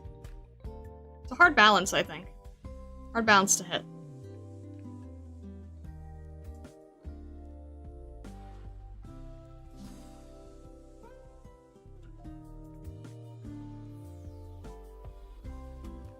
I think also sometimes when you're blending the colors together, they can get a little bit muddy unintentionally, so you have to sort of keep that in mind too.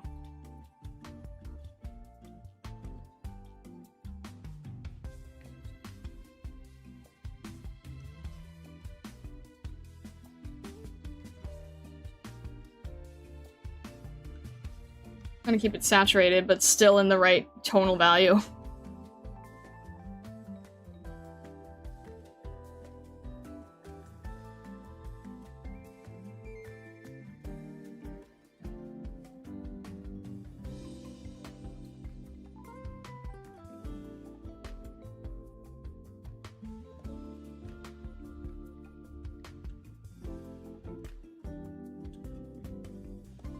And there's that dark part here. It's kind of gonna be a little bit more saturated where the light is picking it up. A little desaturated here.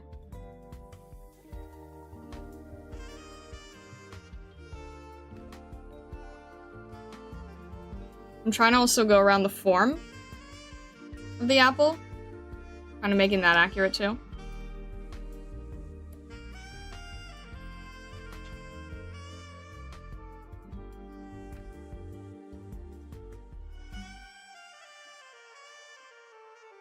I feel like everything just needs, like, a whole, like, layer of saturation. Does it seem like that?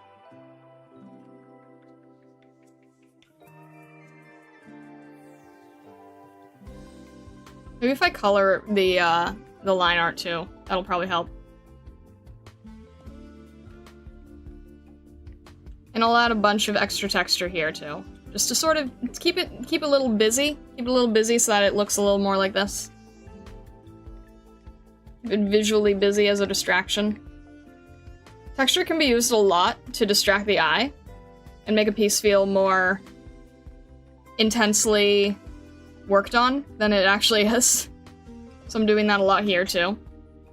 Kind of getting that banged metal feeling in. Adding in some darker darks, lighter lights. And again, trying to not just go in and painting the veins of the leaf.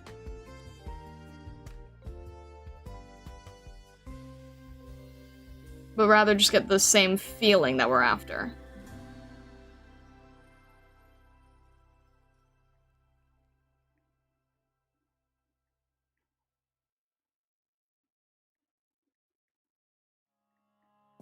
Sort of, like, end up stippling in a way.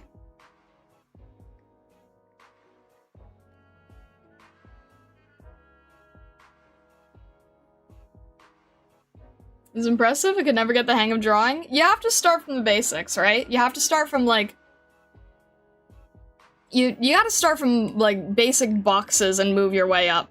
But this is one of the... this is one of the best ways to practice, is basically doing still lifes like this. And even if you don't have the object in front of you, you can still, like, get a photo online and try to see how closely you can copy it. It's a really good way to learn, too.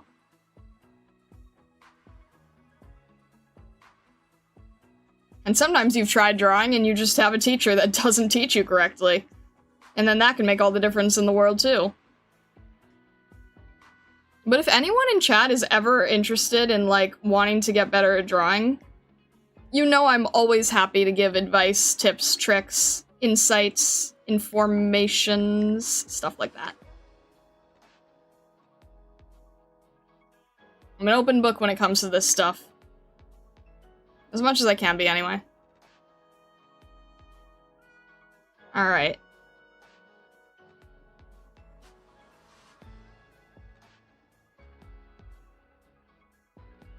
Let me zoom out again. I think we're getting closer. It doesn't have to be exact, and I really shouldn't be trying to make it, like, fully exact. I'm just trying to understand if I'm, like, understanding the values correctly, right? It should be a little darker overall, but I think we got the majority of it in. I used to try to do still lives where I was trying to perfect everything to a T and make it look identical. And all the time that I was trying to make it look identical is wasted time where I'm not actually learning how to make it better. I'm just doing my best to make it identical because I thought, you know, you were doing better the closer it was. But that's not really true. It's more about getting the essence of the idea in. And that's, you know, something that something I'm learning. Because, you know, it's a break in perfectionism tendencies, too.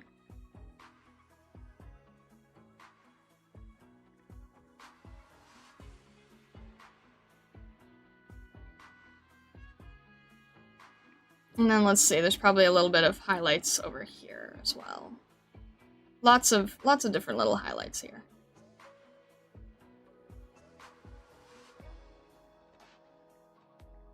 Again, making the piece feel more detailed than it is, using these little tricks.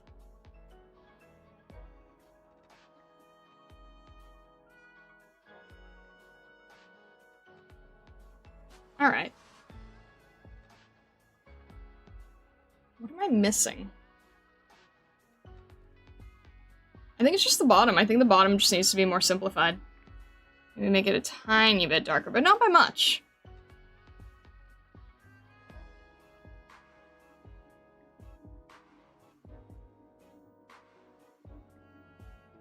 But kind of falling, one thing when it comes to like a metal thing is we're sort of following this pattern that we're getting.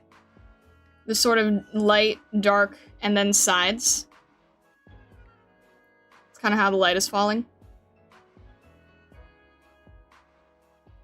So I want to make sure that I'm not stippling that shape away.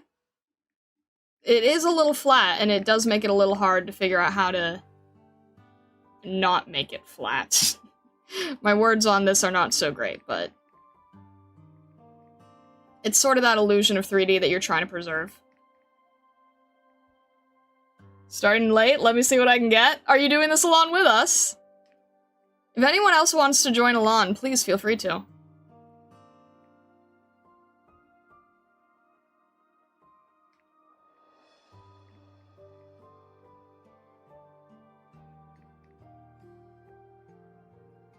Alright. And then I'm gonna use an airbrush, just so that this is like much more controlled. We're gonna add that darker ambient occlusion at the bottom too.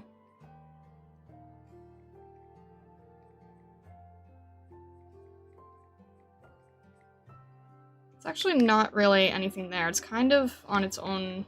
It's sort of on the shadow. So we'll make a layer underneath it. I have a problem where I don't have the patience to work through the learning phase. I get frustrated at myself and lose the interest. I think the best solution for that is to make these objects that you're studying, make it something that you know you're already interested in, and really balance the boring fundamentals, quote unquote, with something that you want to try to accomplish, right? Don't try to force yourself to just do the boring fundamentals. You'll get frustrated and bored and you will leave. But sort of like break it up with what you want to learn, what you want to draw, like stuff that you enjoy, and then fundamentals. So for instance, like I'm doing fundamentals of an apple, which is kind of boring, except I'm making it gold, so now it's Myrtle's apple. You know, that kind of stuff.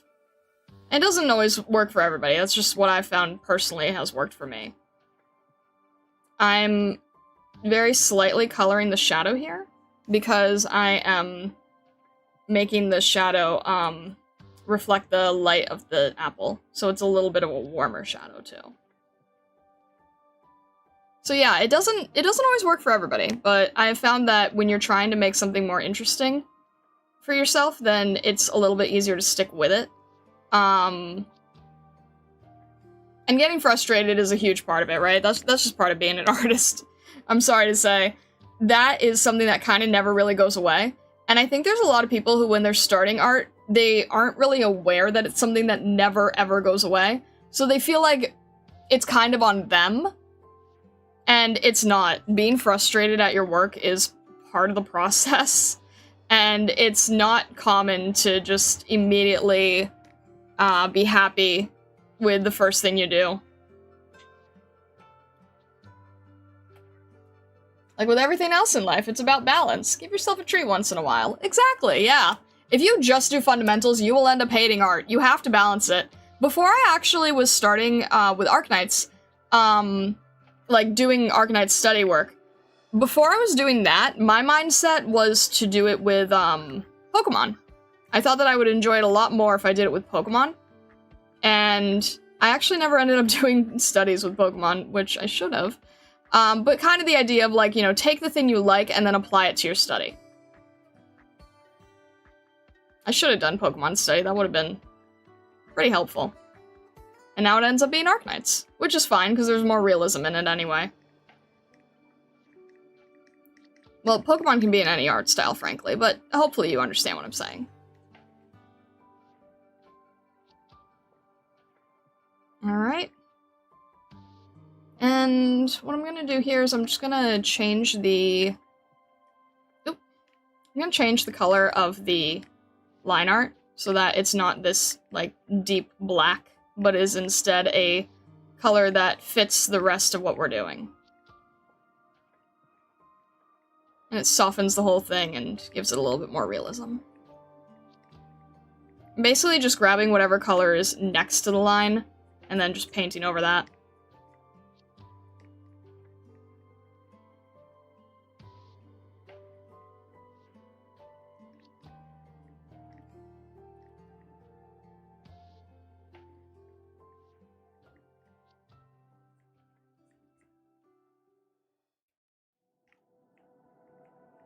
It's funny, it's actually sometimes easier to paint in realism than it is to paint in stylization, because stylization you kind of have to make up yourself. Realism you can just do by looking at the object already in front of you.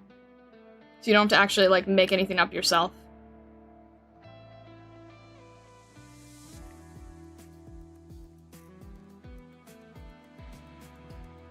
There's actually a very...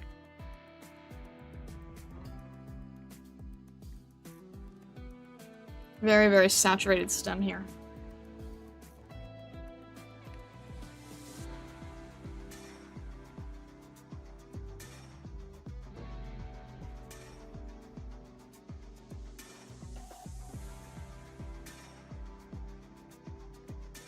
With some pretty intense highlights. There we go.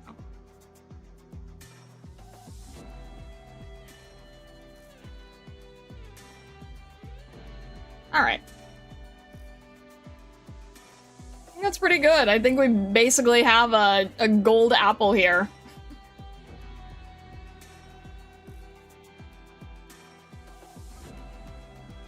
Apple. There we go. Hang on a sec. Should have set this up earlier, didn't think about it until now. Let me just grab this.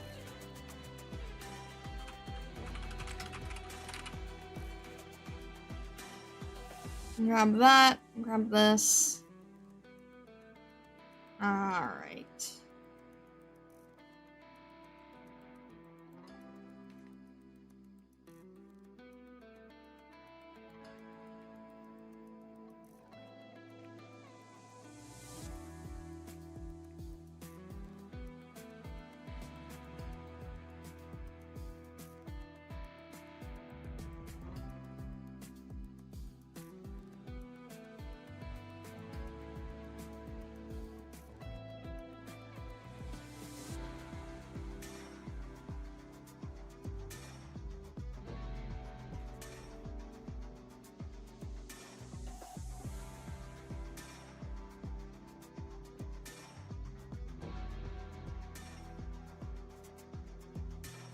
How do I do this? The hair here.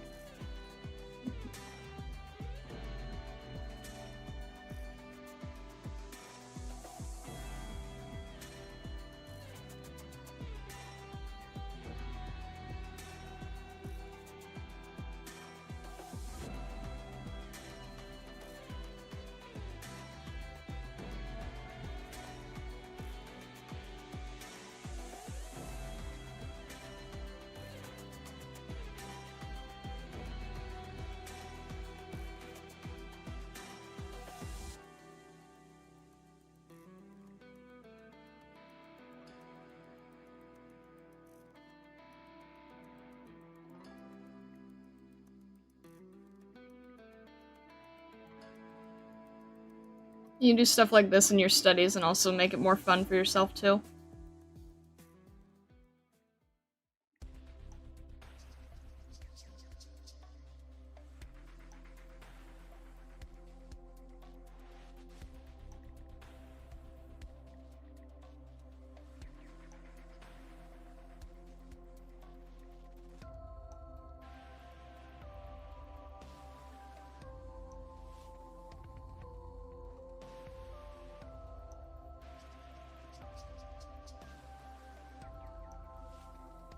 There we go. Make it fun like that.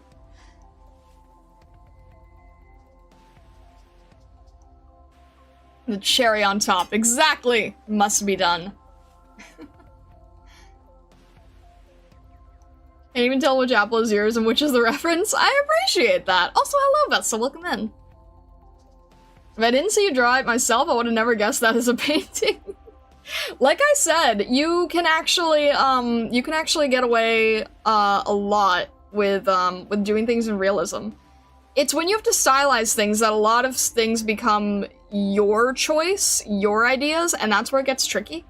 But when you're just doing realism, when you're doing copycat, you can actually learn it pretty dang quickly.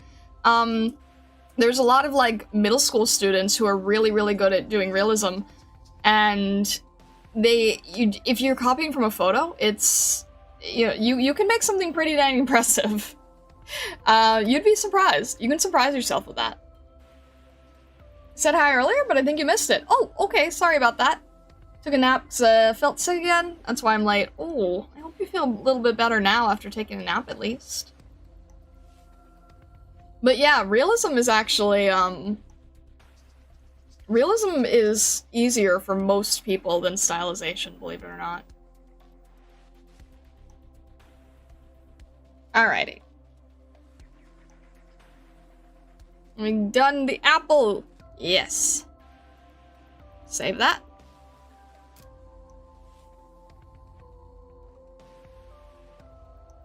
Next up, mooncake! I was grabbing screenshots that I could find that I thought would work. And I thought mooncake would make sense. So mooncake it is. We're playing around with a lot of different textures and things today. That's the main thing. Playing with texture. Bite the moon. I mean, technically. Alright. Let's see. We're gonna be working with a lot of grays for the shelving here. I was super not finished. Oh no, newbie, do you need the reference? Do you want me to send you the reference real quick? Oh. A bit late for it, but I'll take it. Yeah, a little bit late, but that's okay.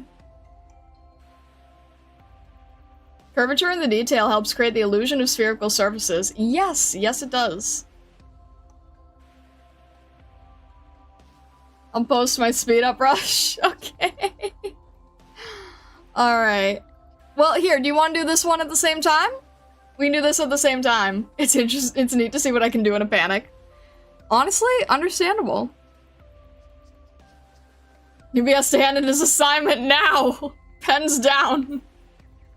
Alright, this is a little bit yellower and lighter and stuff like that. Alright, that works. I think that's about right. Maybe it's still a little too warm, actually. Needs to be a little less warm. Maybe a little lighter, a little less warm.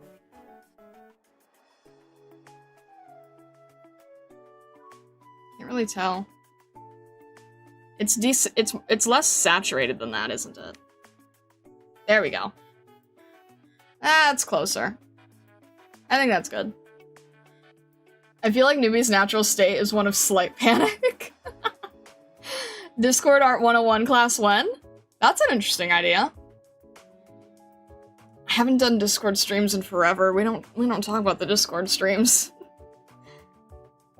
Alright. Let's get our little shadow area here.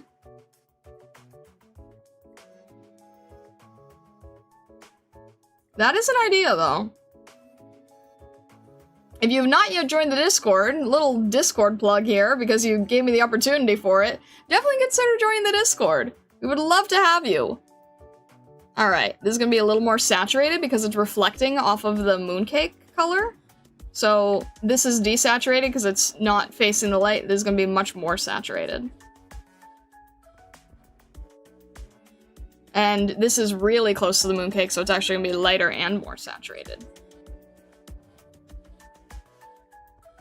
Me, when I realized that colors can actually have in-between shadows without realizing it at first. Thank you guys for shouting at the Discord. I appreciate it. If you do join the Discord, please make sure to read the rules and grab the role so that you'll be able to talk in the Discord. We've had some joins that have not read the rules to talk, so make sure you do that. And I guess if you want to lurk, that's okay too, but if you want to be able to talk, make sure to grab the rules roll. Post it in a whip? Alright. I accidentally a face on it? How did you accidentally?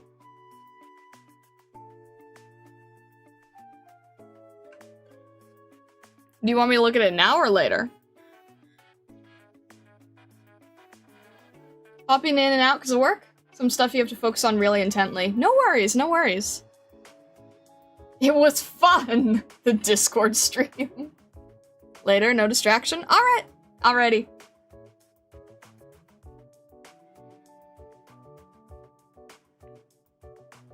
It do be looking hanky. I'm curious as to what Newbie has done now. I'll have to see later. I'm making this just a little bit darker to match. And then you kind of get like a little bit of a lighter color where the bend of the tray is. Not even sure what material this is, actually.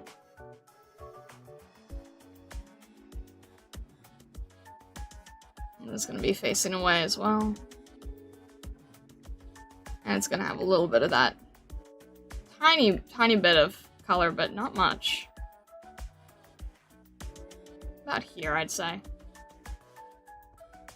We're gonna have to erase some of the line art too, or at least match it to make it erase, if that makes sense. Alright, we'll do the shadows as well. So the shadows are very, very warm gray. We're gonna go on with gray first, and then we'll warm it up. So it's pretty dark warm gray. Say this is about right, and then we'll add in that more intense orange as well. Just trying to get the shape here. A little bit higher.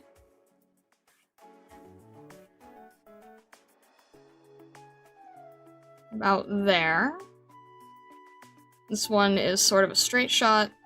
These are all going to be colored over with a more saturated base.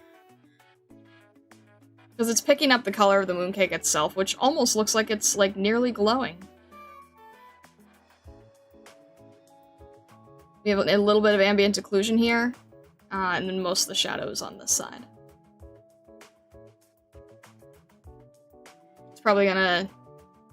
Well, the shadow's pretty close, so it's probably not gonna be super desaturated, but maybe just a little.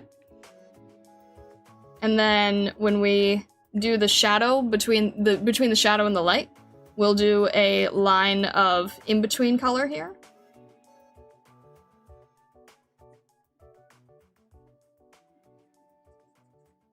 It's the return of comfort food painting. There you go. We love comfort food painting because it's comfy, right? It's comfy. I love painting food. There's something so nice about painting food, in my opinion. I'm gonna use a little bit of gray tone here as well to sort of soften the shadow. Taking that more saturated look that we have. And the other thing is, like, when you're doing these still lifes, you don't have to go one-to-one with the still life itself, right? If you want to play around with the color, you definitely can. Like I said, that's the next class I'm going to be taking, is, like, you're intentionally breaking the color. So if I'm making something, like, a little bit more saturated, it kind of depends on your goal. If your goal is for pure realism, then yeah, you want to try to go as close as you can. But if you're just playing around, then you don't have to go one-to-one on every exact color value. Painting food states the appetite. It actually does the exact opposite, but yeah. No, I always get very hungry when I'm painting food. And so do the viewers, so I'm sorry in advance. But you can learn a lot from it, so it's just cozy. Alright. We're gonna add in a little bit more of that more saturated shadow here. See, that's already feeling a little bit closer. Very, very saturated. Probably a little lighter, too.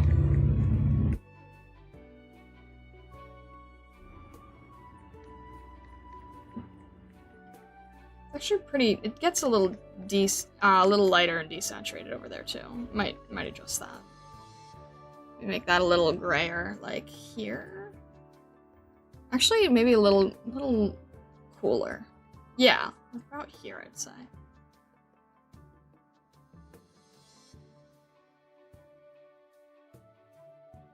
And how's the edge here? This is taking on a little bit less shadow, so it's gonna be slightly lighter. Alright, we'll do something like that.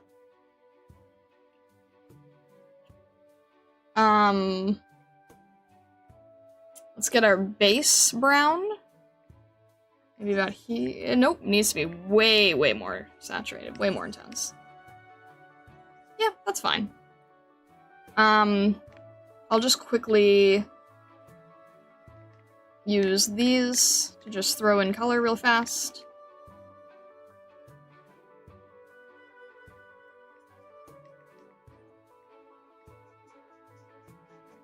Using a magic wand tool to just quickly add the color.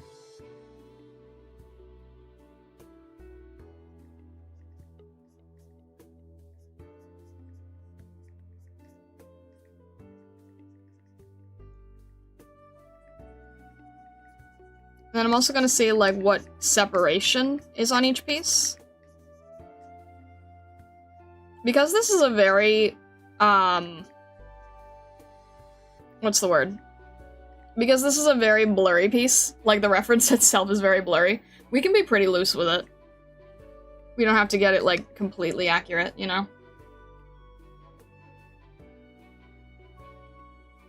Hello, Silence! I hope you were enjoying the con. It's gonna be a little bit lighter as well, to get our, face shapes. Let me work with a more saturated brush here. We're gonna be like, I don't want to color- I'm trying to not color pick it. I'm doing my best to not color pick. Darker, more saturated. Yeah, that's good. The highlights are really what's gonna help us separate everything here. And get a little bit of that bunny ear.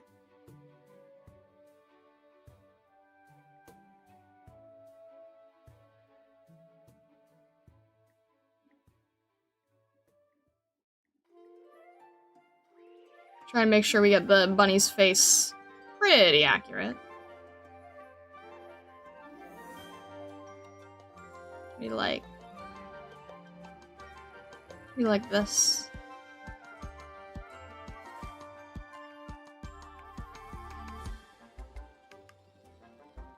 Might be a little too big. Yeah, I think it's a little too big.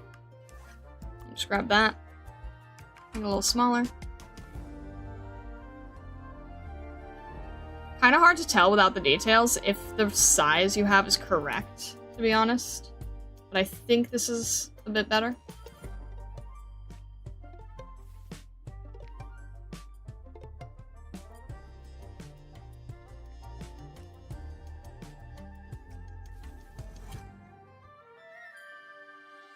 And try to go around that. There we go.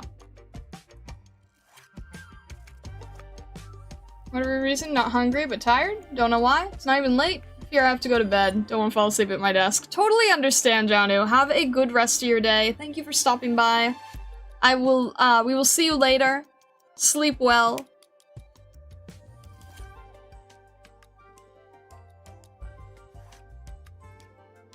Alright. Let's see. We're gonna grab that color again. And I'm gonna use that color to make these little marks over the piece. Let me see. Does it have a circle over it? It has a circle over it. Okay. I'll add that circle in real quick. Maybe about here. Maybe a little... It's kind of hard to do like a circle where it's like you're painting it sideways, you're painting it at an angle. So I'm trying to approximate it as best I can. It's not gonna be perfect because clearly I'm not doing 3D model work, but something like that was fine. We'll add the little extra details here. And because this is meant to be like a raised, I'm guessing a cookie cutter of sorts?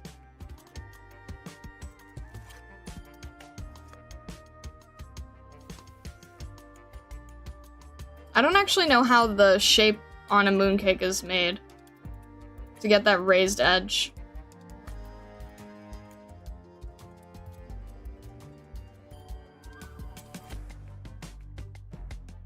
The highlights are gonna sell this though.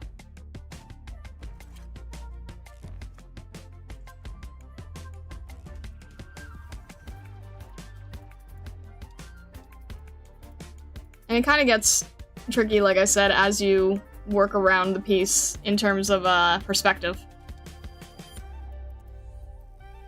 Alright, that goes right against the edge. Sort of around the ear.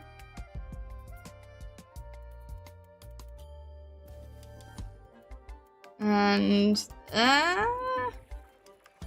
Alright, close enough.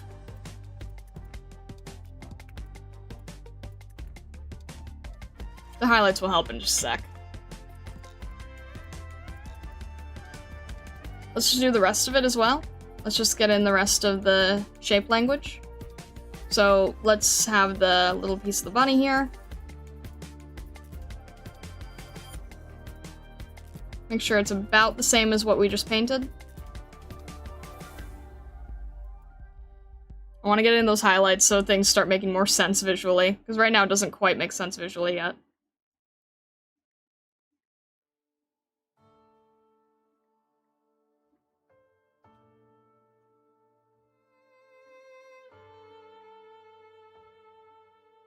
About there's good. Alright. And we got our next piece.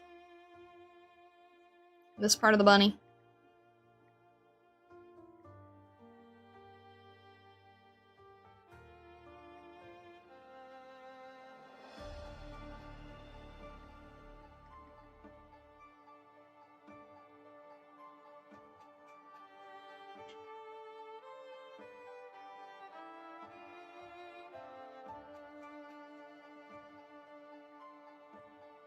I didn't see Arknight earlier, so I'm wondering if they might have fallen asleep too.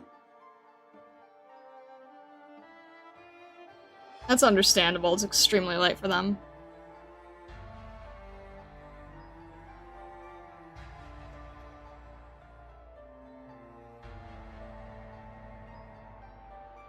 I just always feel a little bad when it's like art demo stuff, because I know they like that.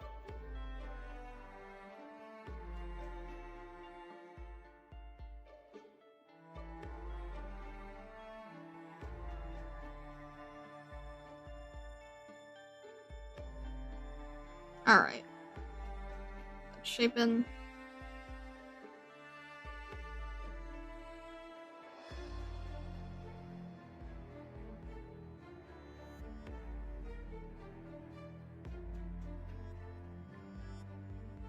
Wait, are there like little...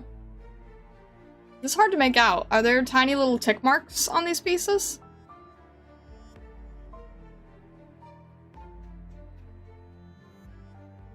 Can't really tell. Hello, hello, Daho. Can't tell if that's like a sesame... There's like seeds there, or... something else? Not really sure. Crumbs of some sort that got lost.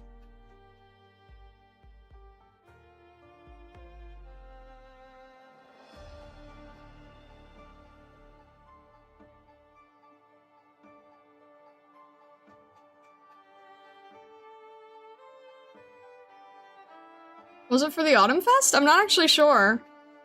I can't actually remember now. Possibly.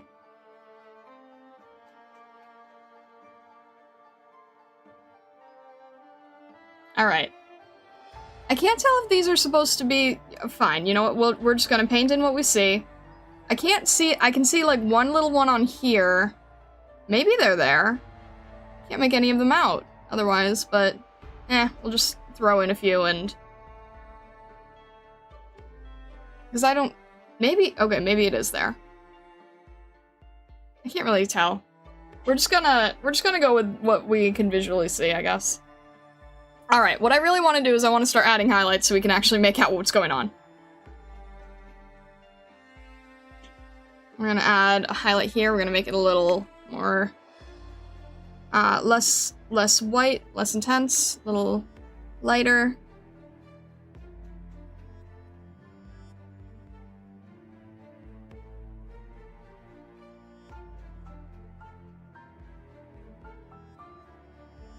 Just trying to add a little bit of that highlight color. And that'll separate it, and then we'll get rid of the line art as usual.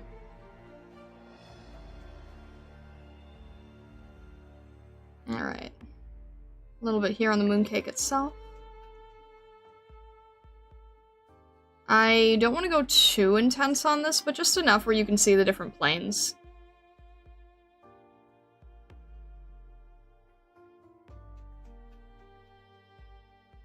Probably actually make that a little darker as well.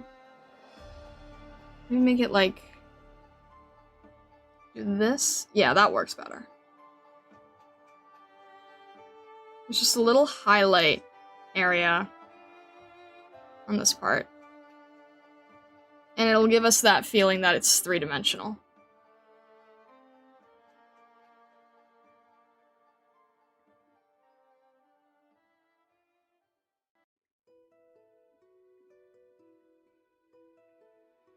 And it's funny because it's gonna look really loose, but just like a lot of the fashion skins that we review, when you zoom out, your brain kind of fills in the details. Even if the brush stroke is loose, the rest will just feel complete, you know? It happens a lot when we review the skins. There's just a lot of details that you're just automatically filling in mentally. So it's kind of the same thing here. As long as you got, like, enough of the highlight and enough of the shadow, it'll feel like a complete piece. That's one of the reasons I really like doing food design, is because that happens very, very easily with food, too. We're just kind of very gradually going over things. Picking up those highlights and everything. Make this a little bit softer. And we're going to add a little bit of color variation. And that color variation is going to make something look like a pastry. Right? It's not just all one solid color. It has enough variation to feel like an organic object. Yeah, do you see what I'm doing here? Making a little extra color? That helps a lot with the realism. Especially when you're doing pastries. Make a lot of variation.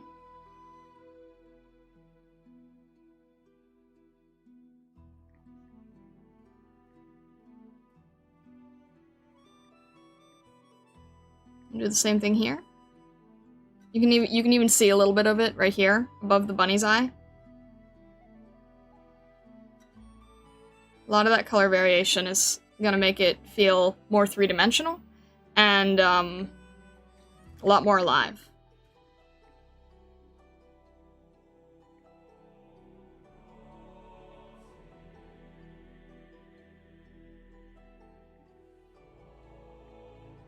It's gonna feel more like a dough, basically.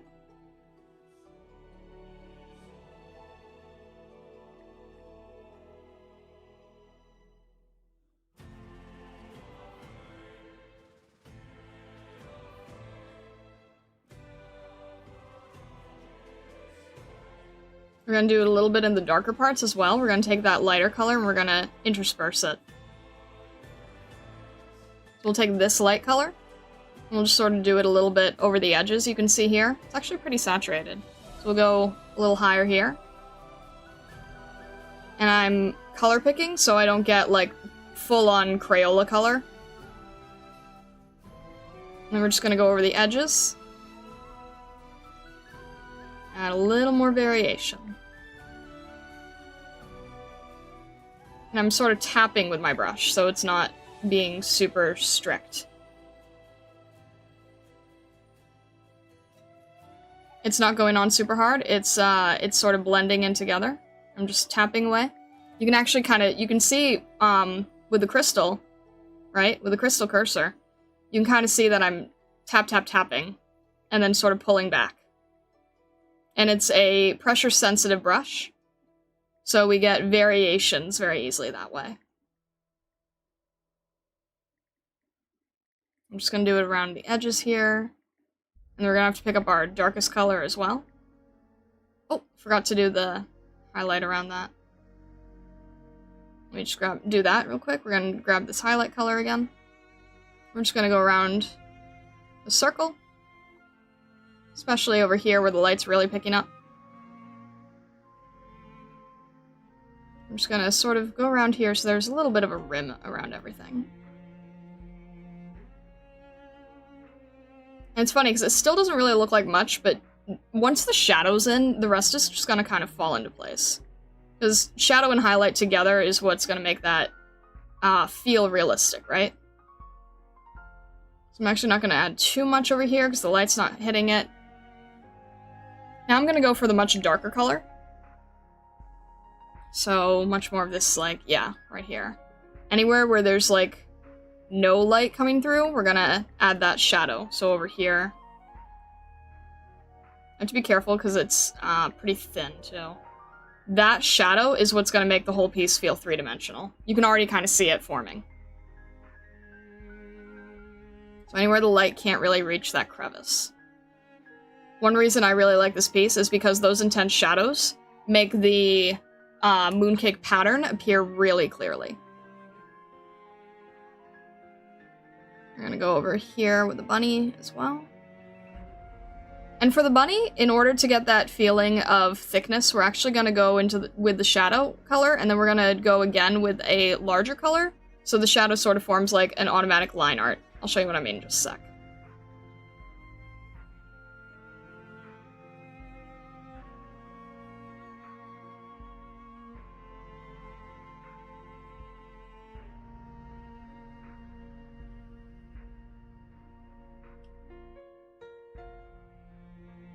Adding just a little bit in places where the light won't reach.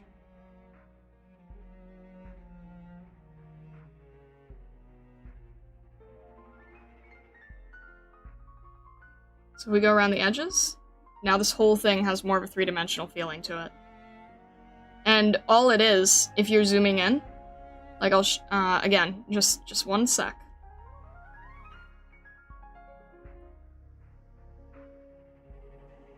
It looks pretty detailed right now, right?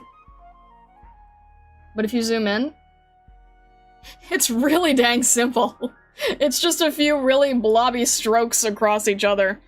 But that's a really good tip when you're trying to do something that feels 3D. You do a highlight here, and a shadow here. And if you're doing, like, you know, let's say a box or whatever, make something feel really three-dimensional just by having that highlight area. So when you're applying it to an object, it very quickly from a distance feels three-dimensional.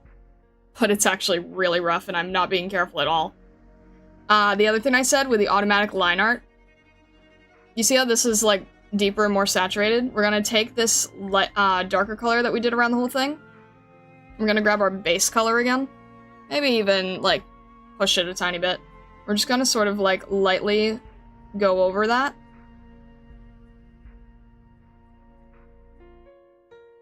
And it's not a direct shadow, but it gives us that height feeling. And then if we want, we can make it a little more saturated. We can go right against the edge of that highlight, too, if we want to.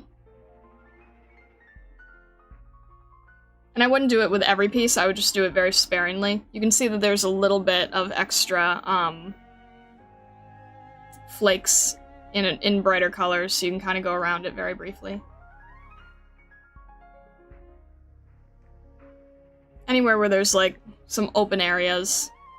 If you wanted to grab a little light, darker color and sort of make the flakes into, like, I don't know, chili peppers or something, you can. I can't remember what the flavor for this is. But some sort of flake, some sort of extra. You can just sort of go around and approximate it, really. Take that darker color again. And we'll add in the eyes.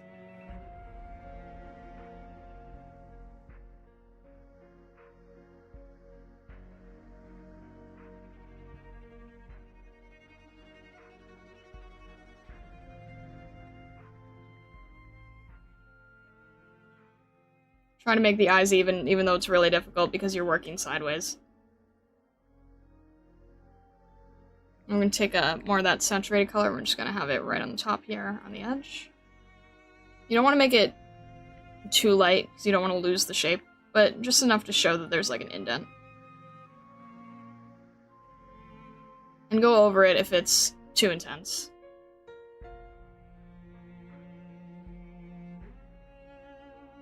Something like that is good. Might make this a little bit lighter just so it picks up. I'm gonna make this a little sharper. So the highlight's a little smaller.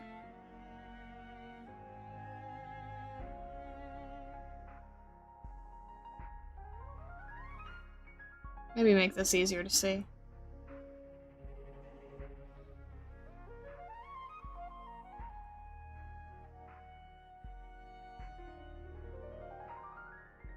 Kind of see what looks best for this. You might want to blend it too if it feels like it's too intense, too harsh. You can always grab the in-between color and kind of find the in-between to blend in, but you don't have to. You don't want to make it look too you don't want to make it look too hard, right? This is still like a pressed-in pattern for a cake.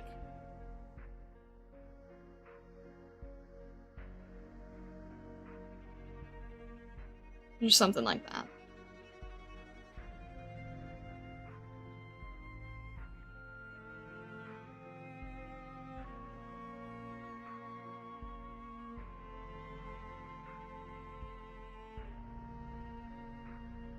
There we go.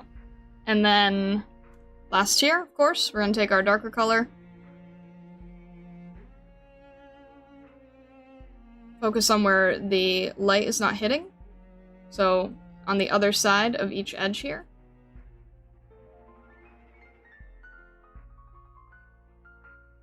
The light's coming from this direction, so you're gonna get more of the bounce light up here. Kind of try to blend that if you can.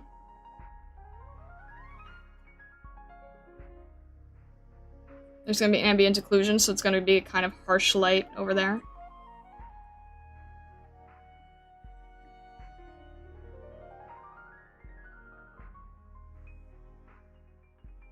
It doesn't have to be perfect, because, again, it's organic. Take that lighter color. And go on the second half. You might need to use this brush so it's a little more blendy. There we go, that's better. That's easier to work with. So we get the 2 layers, essentially. And then we're going to take this and we're going to make a highlight over here, where the light hits. Make sure that you don't lose the saturation of it either. And it's actually a little yellower.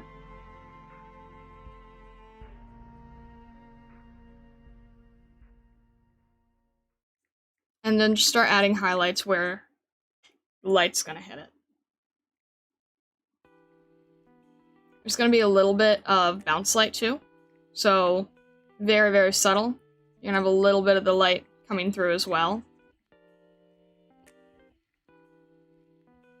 But still keeping your general form here.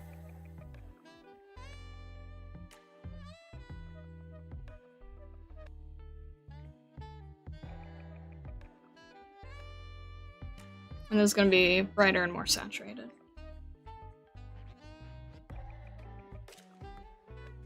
It can be hard to balance that brightness and saturation. You sometimes do have to go back and forth a few times so that you're not losing the color as you're painting.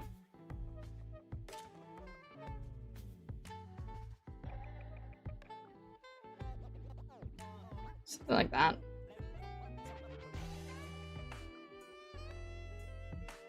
And I feel like there is a a lot of different pieces here that are showing really dark, intense oranges for some reason. So I'll just sort of throw that in a little bit further and see if we can fake it. Just get the color to be a little more accurate feeling, right? Maybe put a little bit in the bread, in the pattern. Something like that. Maybe a little bit of a further highlight up here. Make sure not to lose the saturation again.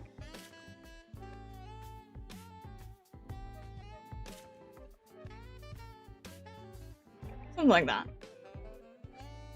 And make sure that this highlight is curved because we can very clearly see the shape, so you want to make sure that that's correct. That's a shape language thing that you will notice if it's off or not.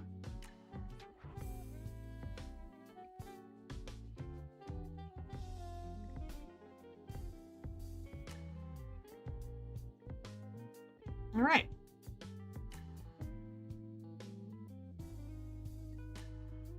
I'll probably push those eyes a little further away.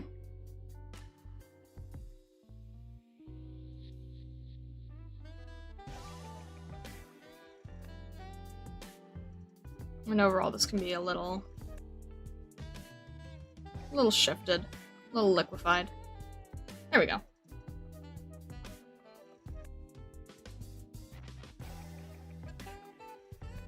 So that's how we're doing one of them.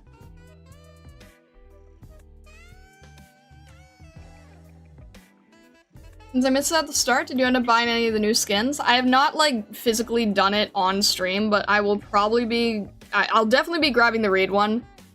And I think I like the FANG one, too. I will probably grab the FANG one. Tequila's is also very tempting with that puppy. I don't know. Reed for sure, the rest I'm, like, not entirely sure yet.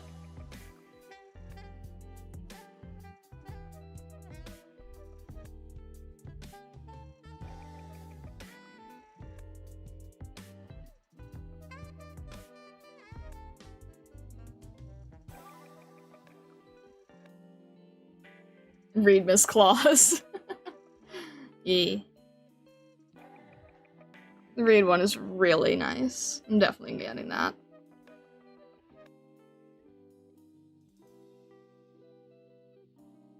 Okay.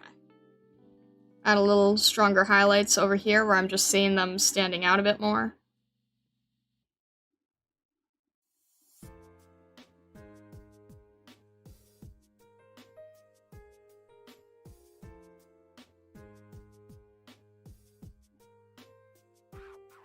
And again, there's some really intense oranges being used here. And because we can't really see the detailed item itself, it's kind of hard to make out what it might be.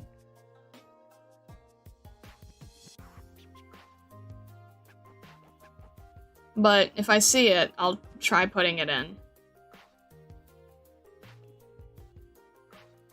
Might also be that the base is a bit more red than I put in. That's also possible. And then that more intense orange up here. You can definitely see it on the edge.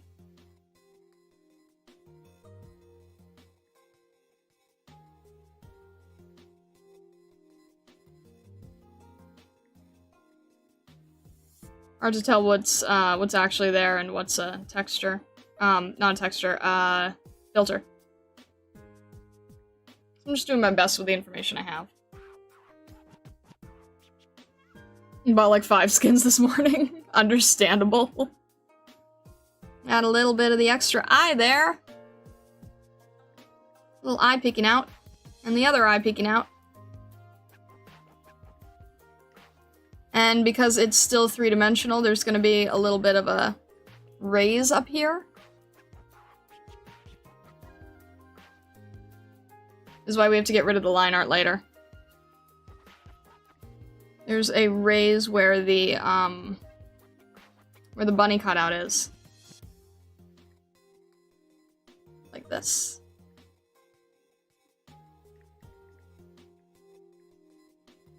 And then we're going to take that darker color that we used before Anywhere we see it here, add it in as well. Also see that this is meant to show that it's raised. Grab that darker color. It's almost black, but you still want to have enough saturation in the color to not make it like a pure black.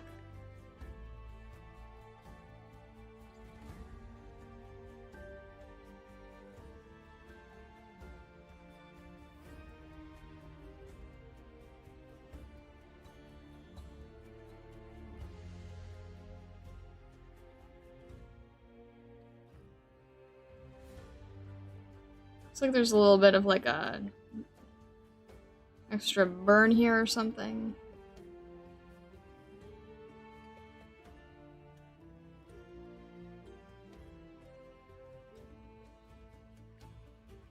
You can really clearly see it over here too.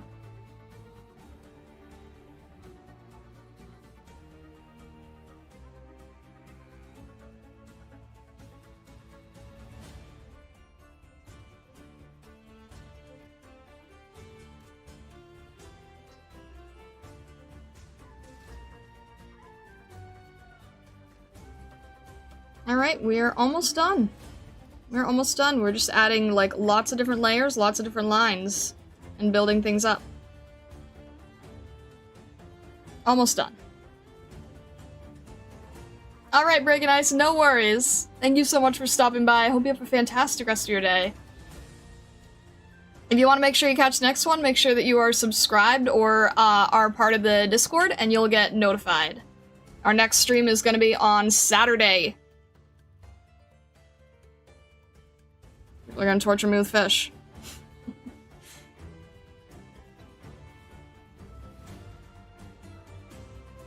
Highlights like this also work when painting 3D minis? Absolutely. Absolutely it does.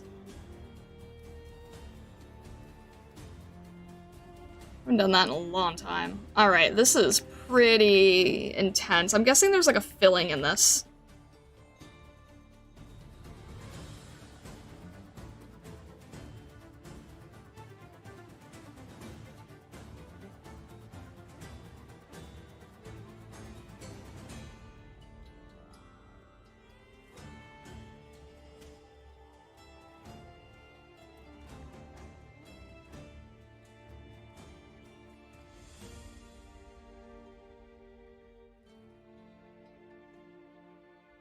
And that kind of goes to like a very green color. But I think it's meant to still be a yellow, just in shadow.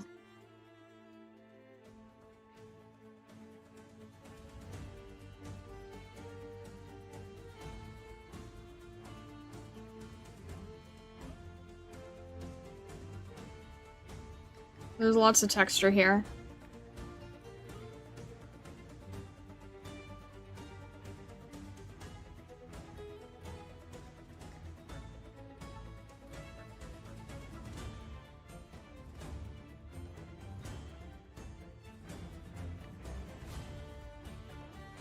Some pretty intense orange here.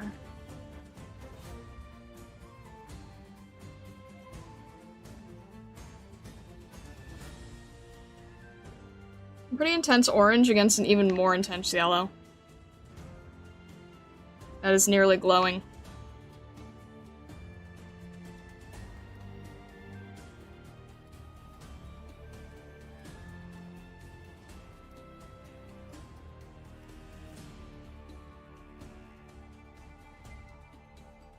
It's a little less saturated over here.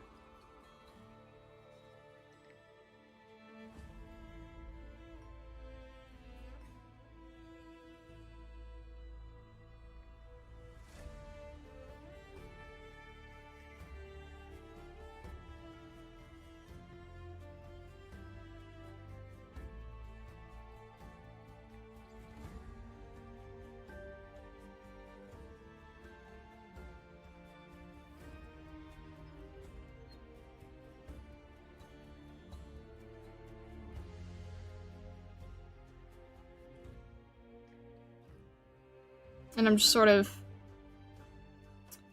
peppering the edges, making it a little softer, because it's never going to be perfect when it's an organic pastry like this.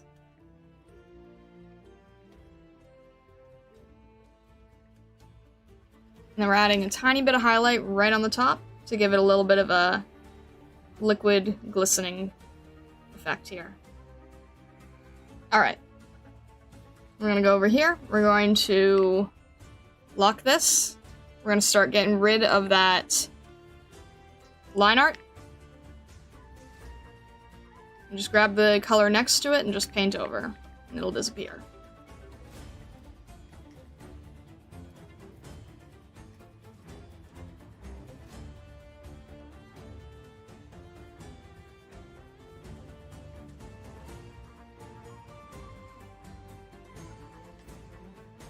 This might disappear over here too.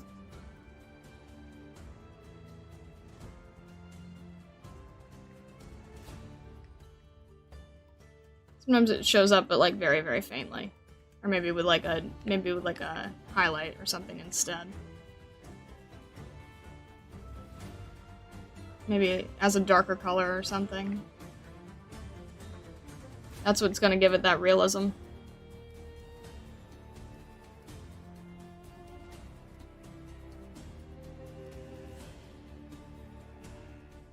We're gonna go around here with that darker color as well.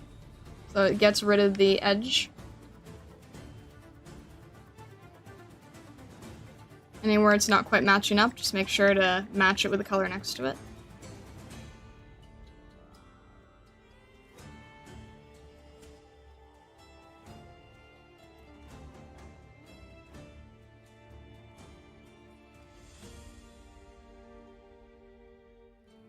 Here as well.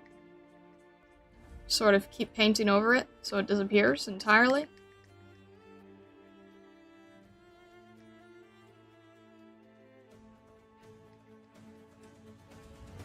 Get that same color in.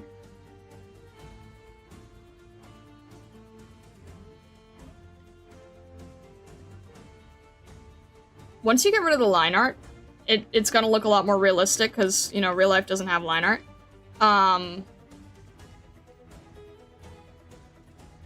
And that's gonna kind of immediately make the piece look from like a work in progress to fully finished. In a very, very quick amount of time.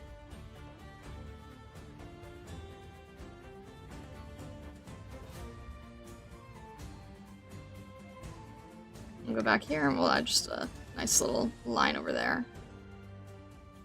Just to, again, show a little thickness. Alright. Those are done. Ah, the edges are also hidden over here. Okay. Almost done.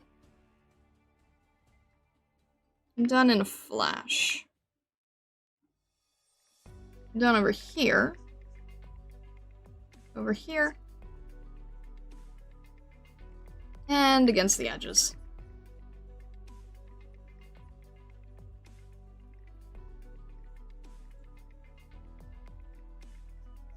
Alright, is that better? Around here? Make it a little darker if we need to. Ambient occlusion and all that.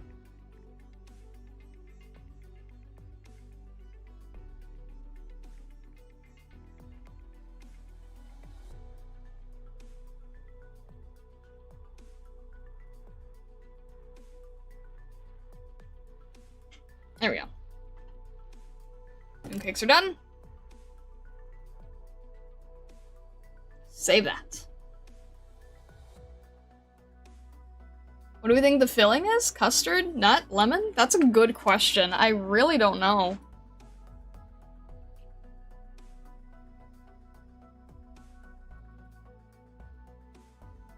I really have no idea. I think the last thing I'm gonna do here is I'm just gonna grab an airbrush and just kind of soften the edges on this piece. Just because they seem to be a little softer as it's going away from the object. Not much, but just a tiny bit over here.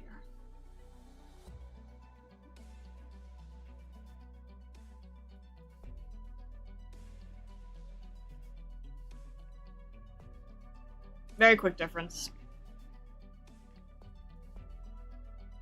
Very quick difference, but it does add, like, a tiny bit there.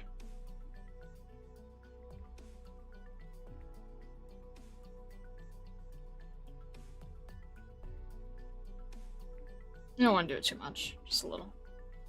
There we go.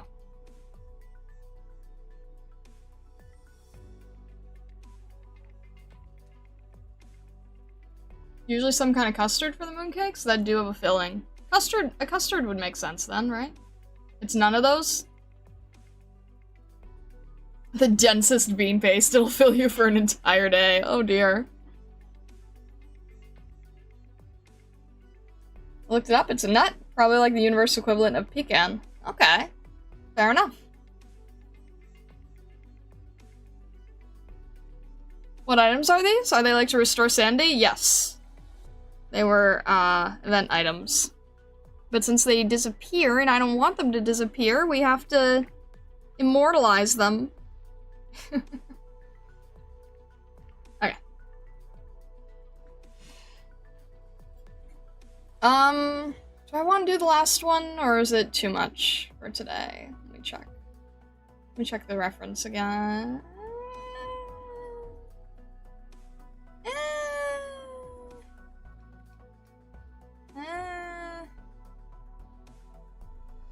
Alright, speed round.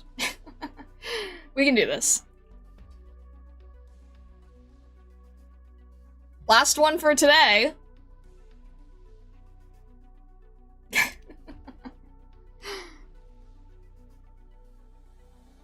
We'll do this. We'll get this one done quickly. I think we can do it quickly.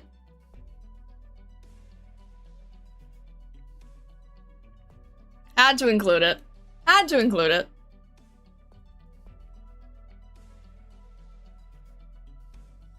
Alright, let's try to get the base color in. Try to see if we can get the right one. That's gonna be a little more cerulean. There we go. I'm squinting a little bit. I think it's still a little cooler. That's better. Alright. We'll go back to that warmer color. We'll just airbrush on the edge.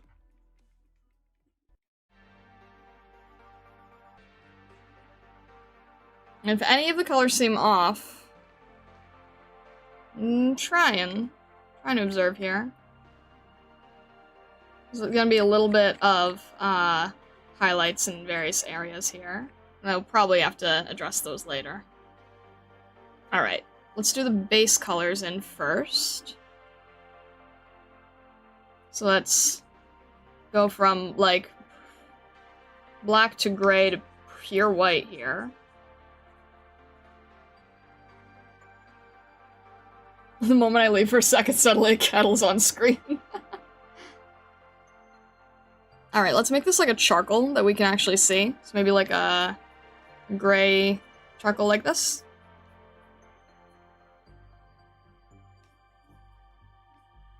I don't know if Newbie was still drawing mooncakes or not, but...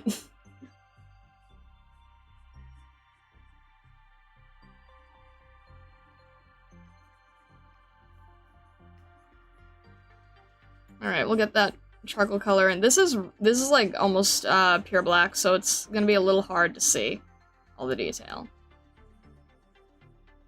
But we'll try it.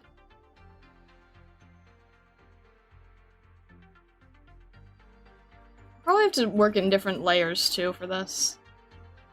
It's gonna be really hard to draw over the highlights and everything. Let's start with this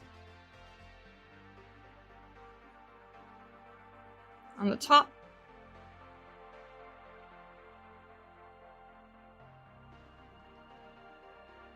I was drawing tweez. Fair enough.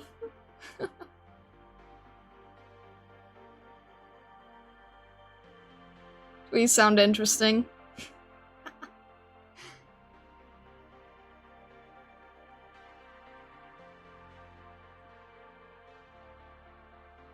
Alright, that's gonna be a little tricky. Let me try to airbrush that.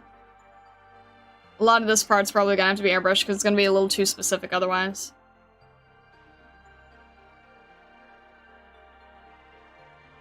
There's a lot of reflective colors happening here.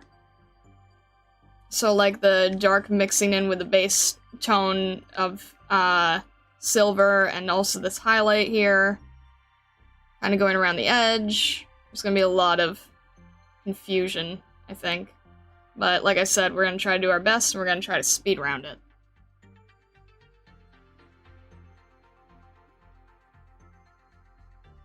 Because it's picking up it's a silver, but it's picking up the blue as well.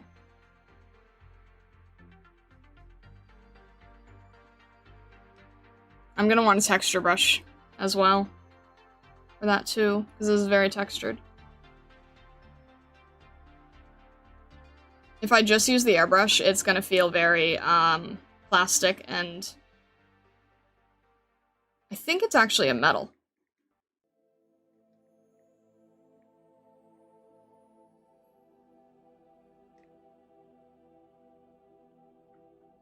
Yeah, I like a little bit of a gradient here.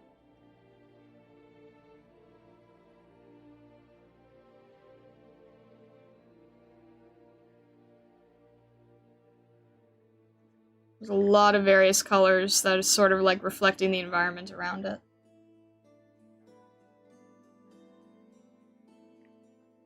There's blue here again, reflecting.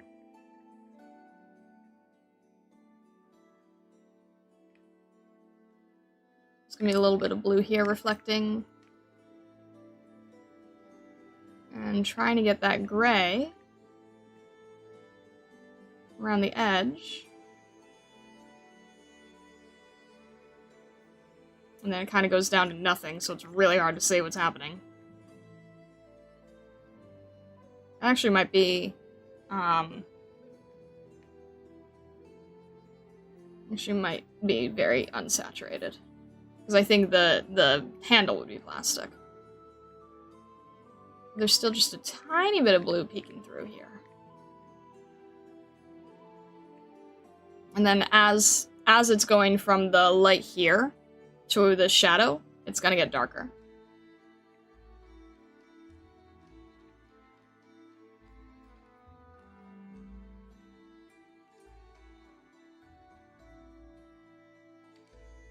It's gonna be lightest up here.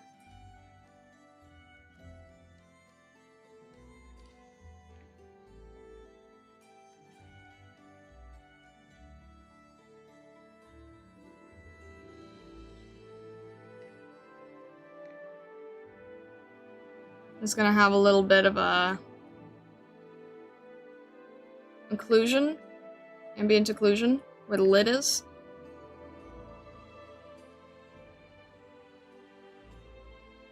It's kind of hard to draw cleanly. I'm going to twist myself a little. Get it right?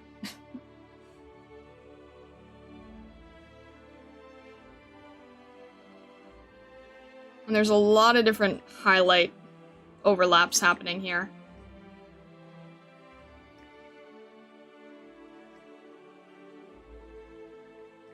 Lots of environmental light shifting in different directions over like a very round object.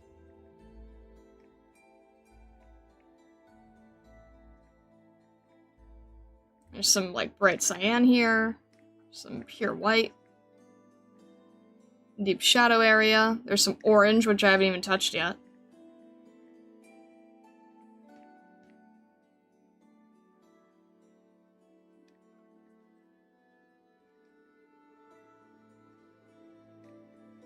We're definitely gonna need texture work. Kettle. Kettle indeed.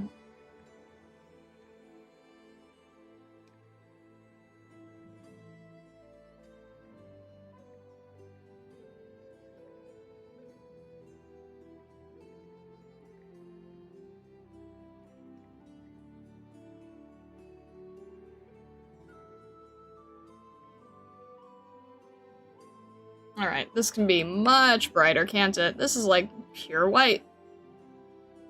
And kind of glowing.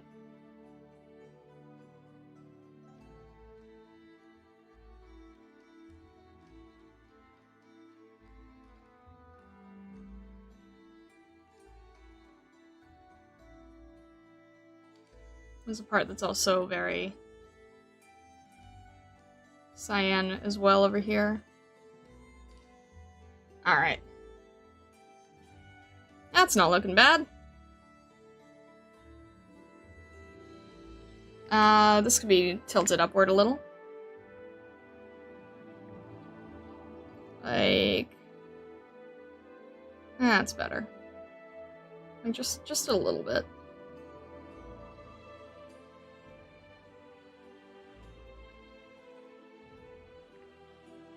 It's a little darker on the edges. Also, if you're having a hard time seeing the difference in the detail that I'm making, don't worry, I am too.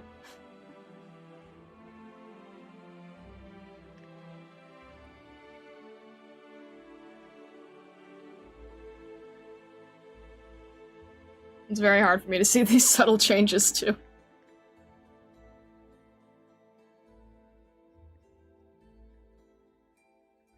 Alright. Top's pretty set, I think. And then on the bottom, we're gonna add the darker areas against the lighter areas.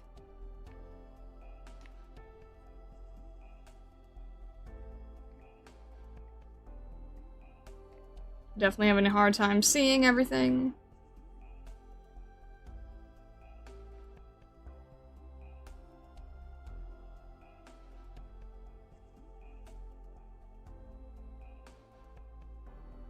Feels like one of those cinema problems where everything's too dark to actually see what you're watching. That's okay. Probably should start using an airbrush at that point. This is going to be a little bit warmer. It's picking up a little bit of a warm environment tone. And it's kind of reflecting back here. Whatever this very hot reflection is, maybe there's like a stove nearby or something.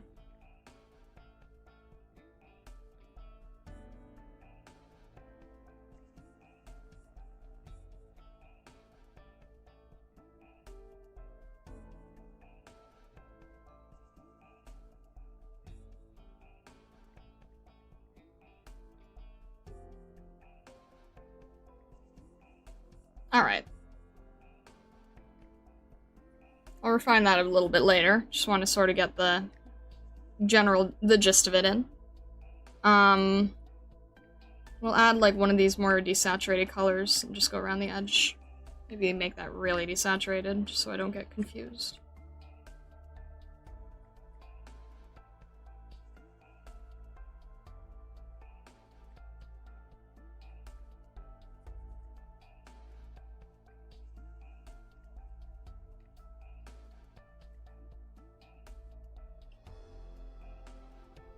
I think the cover is stainless steel while the body is plastic? Really? You think so? Also, Game Guru fan, thank you very much for following. Thank you, thank you. You think that You think the body's plastic? I'm not sure. You could be right. I genuinely don't know. It kind of feels like it's... It kind of feels like a coated metal. But I don't know, I could be wrong.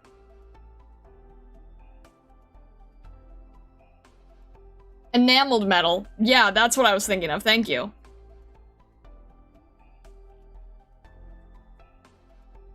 Yeah, I think it has enamel on it.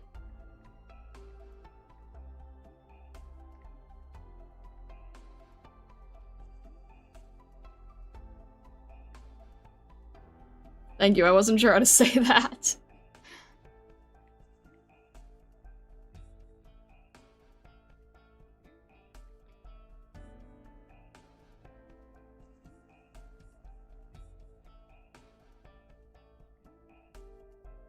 a pretty strict highlight here.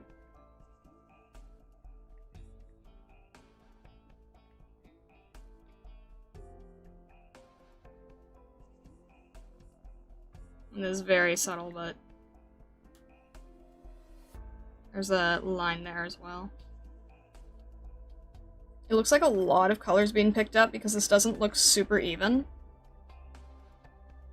So I think a lot of variation color is being picked up from around the environment too.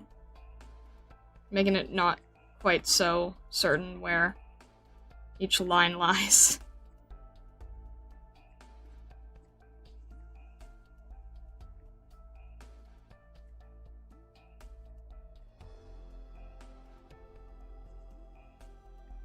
Alright, we'll do a little bit of a gradation here.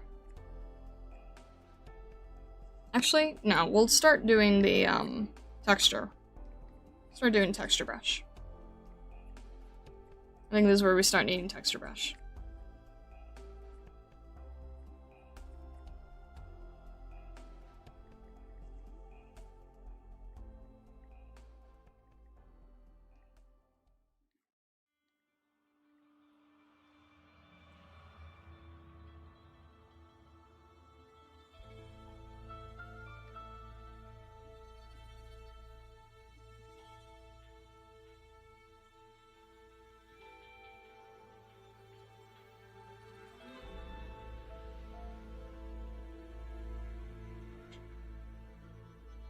That's a really hard highlight to hit.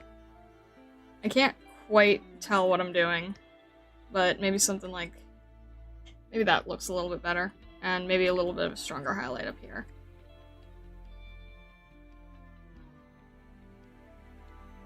Kind of blend that together a little better.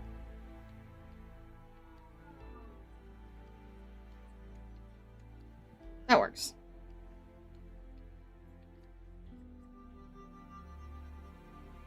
Alright, a little bit of that.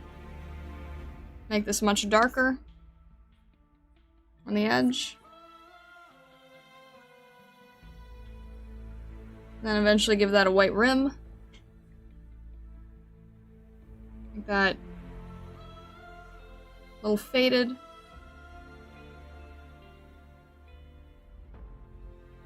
Okay. Do the same thing over here. Add a little bit of extra texture, so it doesn't look perfectly smooth. Gets a little bit of that brushed metal effect as well. And just about, yeah, doing like that much is really all we need. Just don't want it to be like, you know, super, super smooth.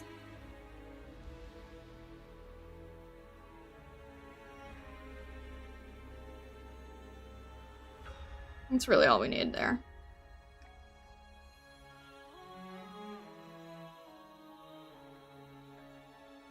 I'm gonna add a tiny bit of gray up here, because I feel like there's still a little bit of extra light that can be hit. Not much, but just a tiny bit more, so you can really see what we're doing. Alright.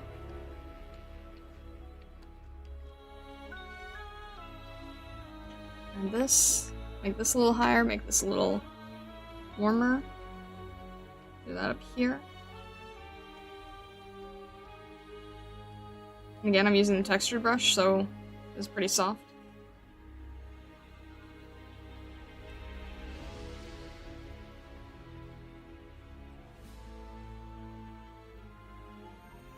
And then there's gonna be a reflection. I'm gonna do this on another layer, and I'm gonna lock it so I don't mess up anything on the edges. Because this is gonna be a lot of texture on the body, right?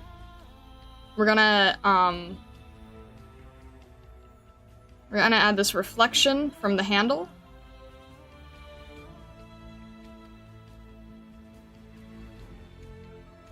And there's a lot of variation color here, too. I feel like this should be smoother, it's just that, it looks like it wouldn't be because of the quality of the image. So I'm actually gonna go over this with a smoother brush.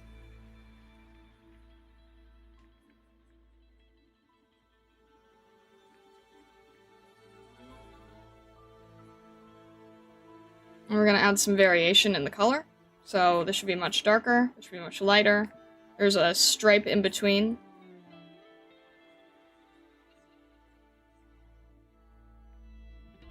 variation stripes here.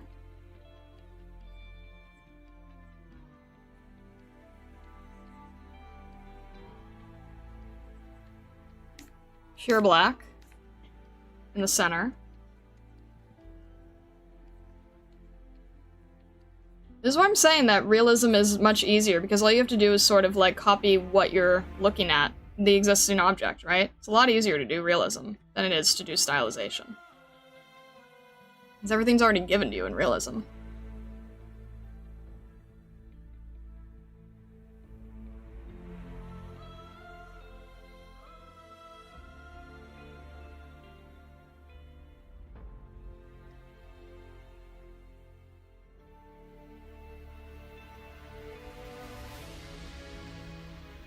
With realism, it's more like you're...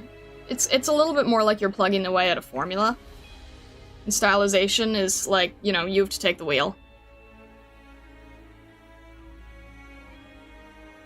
Down a little further, just so it's accurate to the line. And of course, when I say realism, I mean like from a photo. Obviously, there's realism that's purely imagination-based. So I'm specifically referring to like when you get to use a photo. Alright, best way to do this now, with these highlights, is probably to do it with selection tool, so that's very sharp. So we'll do something like this.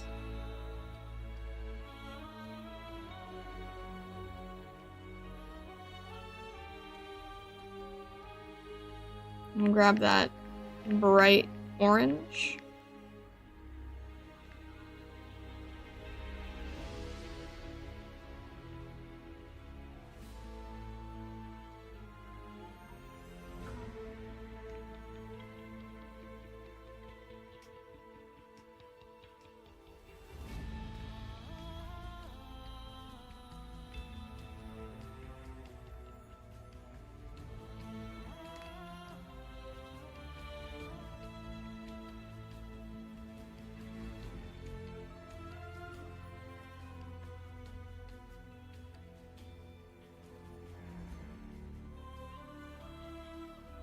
Make this a little bit softer, but not too much.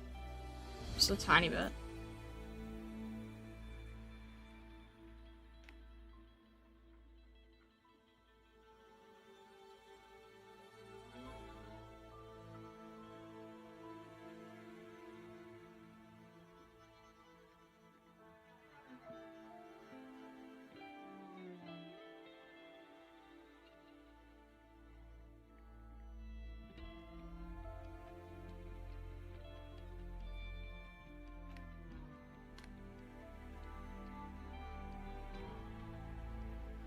A little more saturated here on the edge, too.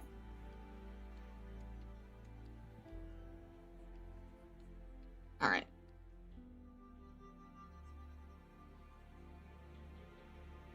Do a very intense orange on the inner stripe here.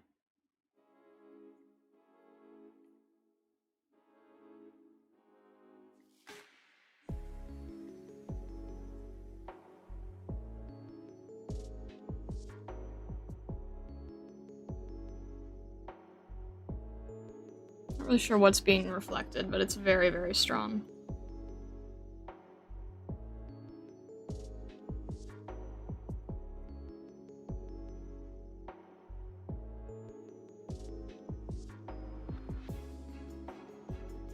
We'll add a little bit of it here as well.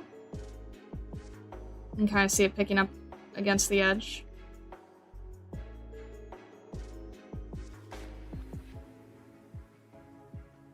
And we'll use a texture for that, because I think that this part is more of the plastic.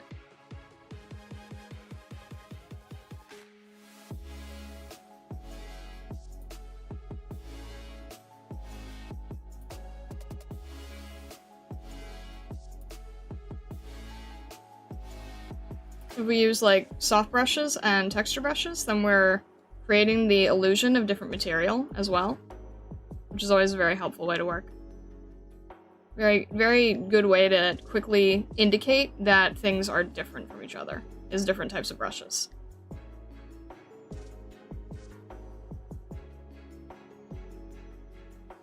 There's actually going to be more of a rust.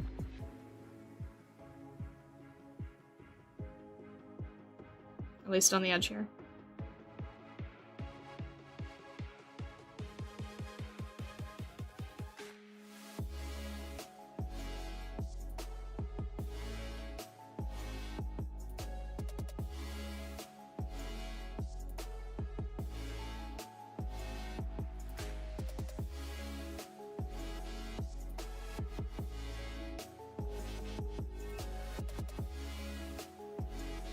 This piece I'm gonna push in a little more, so it has more of that curvature.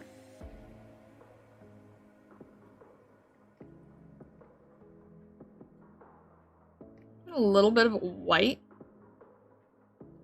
It makes the whole thing feel a little hotter. And then we'll do this on a separate layer as well, just because I don't want to mess it up. But this whole area, this whole edge here is pure white.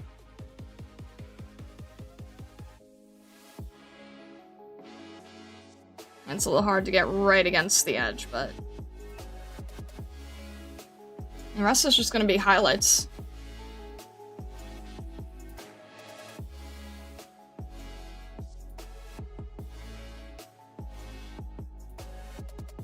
Because this is non-organic, you want to make sure that it's pretty even as you can get it.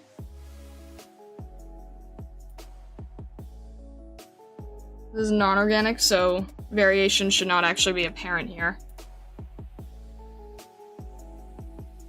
But since we are painting it in organically, it is a little hard to do that.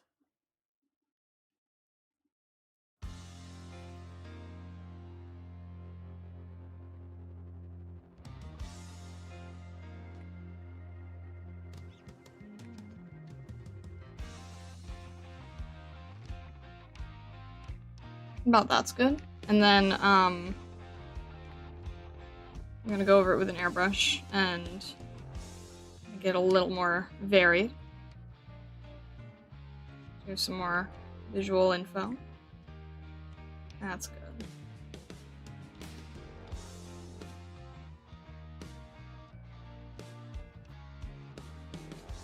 I'm gonna go back with that intense orange and see what we can do over here.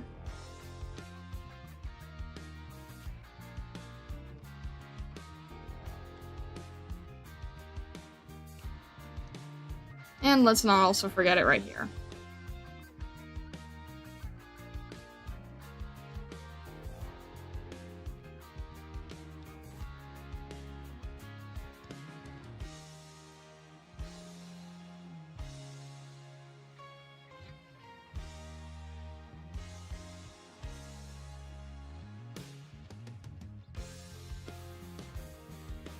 Get a little bit brighter.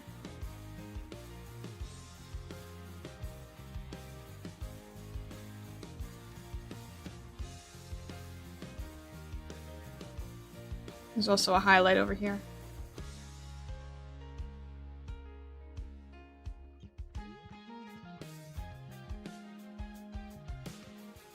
The highlight's very, very thin, so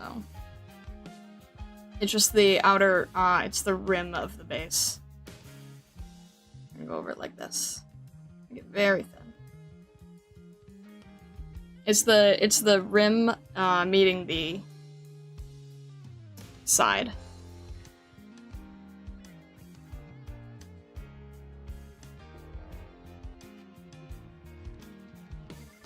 I'm gonna use a little bit of white to desaturate it. There's a lot of highlight picking up over here. And this silly little dot needs to be moved down.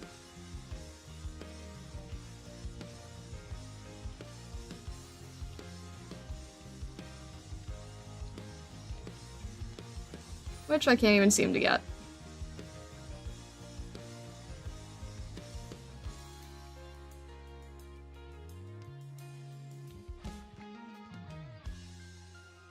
Good enough.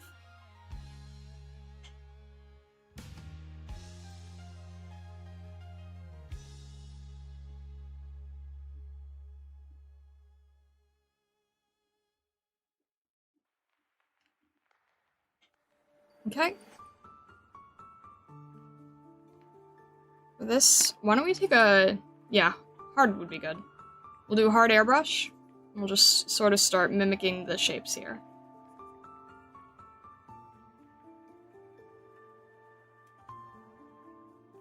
And because this is on a separate layer, if I need to clean up anything, then I can just easily erase it. Alright, I want to start wrapping this one up soon. Most of what is making this iconic is all of the highlights and everything. So once you get in the highlights, then you're pretty much done. That's why I had a feeling that we could probably speedrun it.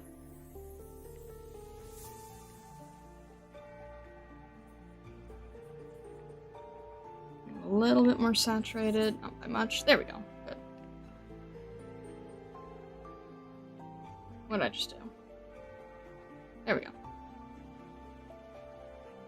And grab a little of that highlight here. Push it right here. And there's gonna be a lot of very, very small brush strokes here.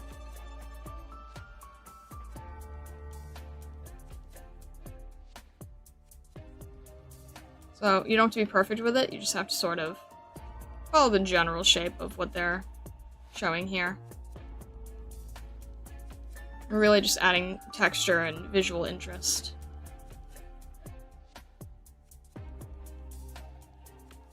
And again, if it's not right, you can always go back and erase it.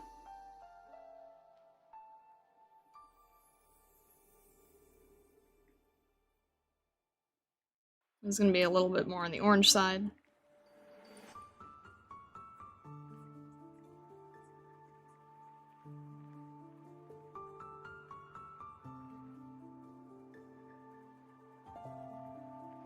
There's gonna be two layers. There's gonna be sort of like the main layer catching all the intense highlights, and then there's gonna be the underlayer that is much, much subtler. How does it feel being a big Instagram star now? I don't think that whatever my next post is gonna be is gonna do nearly as well. But I'll see what happens. I'll see where it goes. I don't know what to do for the next post. I can think of an Arknights one right off the bat, but I feel like I shouldn't just jump into an Arknights one right now either.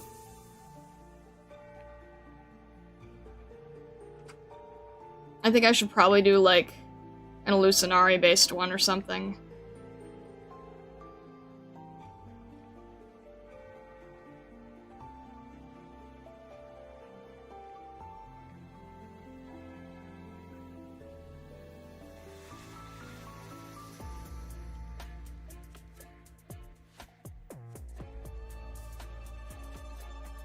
Take what you can get and don't think too much about it.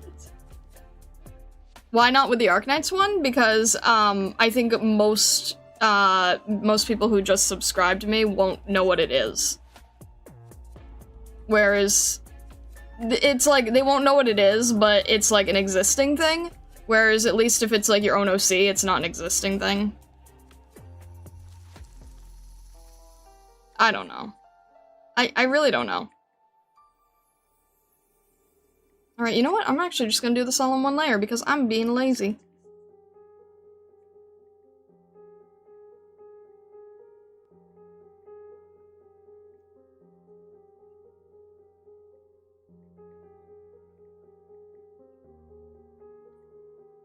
So anywhere where it's pure white, I'm just gonna reduce with an eraser later. Please all be on the same layer. Good.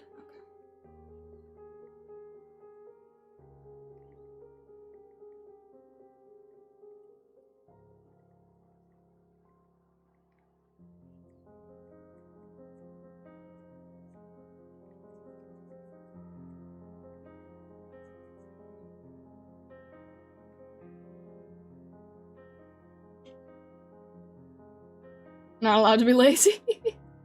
Speaking of, on the YouTube side, the shortest climbed to 11K! You've gotten 50 new subs just today? Jeez. I'm really curious if any of those people are gonna know that I live stream or make other videos or anything like that, or if they only know the short. Hi, if you're here from the short by any weird random chance, let me know, please. I'm dying for the data.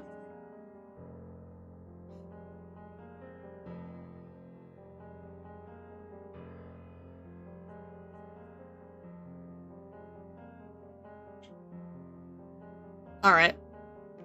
We're gonna use an eraser now. We're gonna reduce this heavily. So it all just sort of feels like it's in the back, too. So anywhere where it was white, we're gonna erase most of it out. Not fully, but, you know, just enough so we get those very loose, pieces here.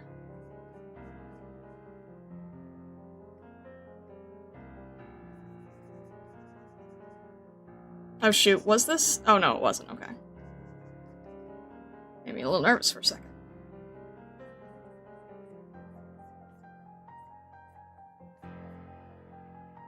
See, now it's feeling more like highlights. Instead of just random brush strokes.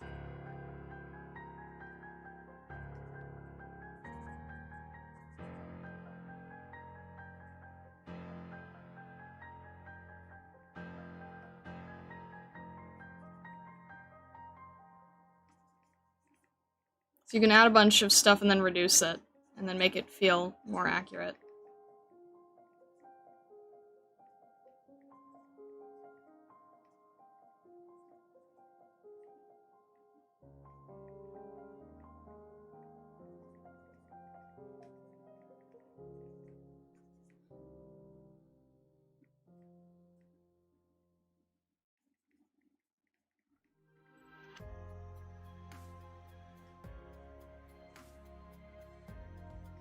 And all kinds of stuff like this to just give it the feeling of the highlights itself.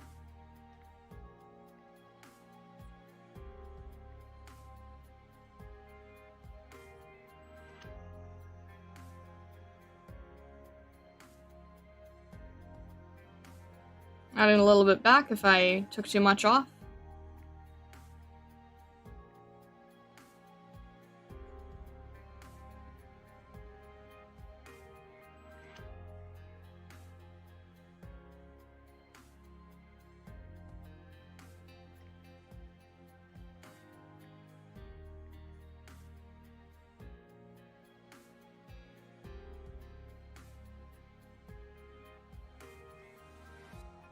$4K sub celebration soon? Oh no.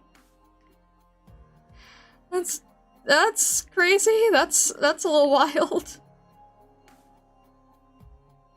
Oh dang, we might actually reach 5K by the end of the year. That's crazy. That was one of the goals, was to hit 5K by the end of the year. That was one of the New Year's goals, to hit 5K. We might actually hit it.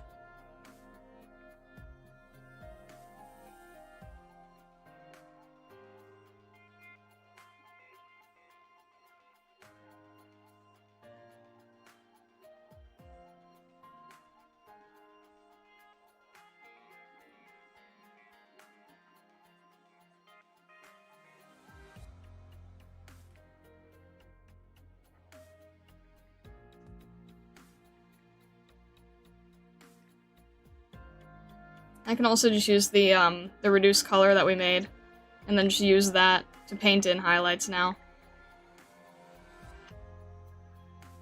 So if I want to make things that are, like, more subtle and just throwing in a bunch of strokes everywhere, I can.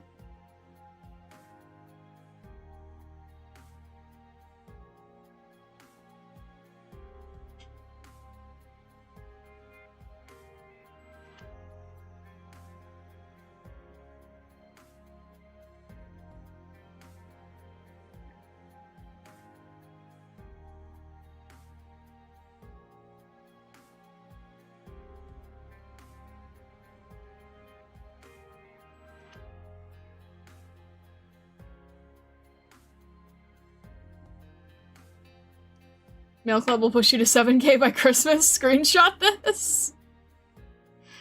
I'm I'm so nervous about the mail club, but I really hope that people are gonna like it. It's gonna be such a different thing from this. So I'm really hoping that people like it.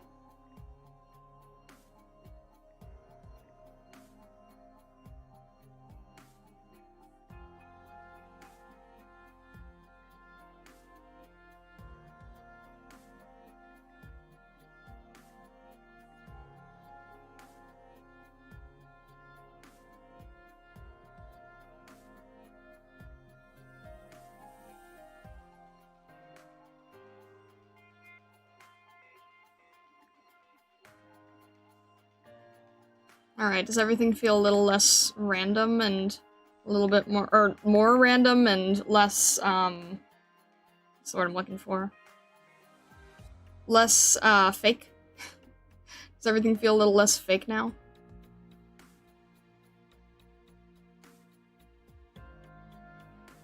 More organic, I guess, is the right way to say it.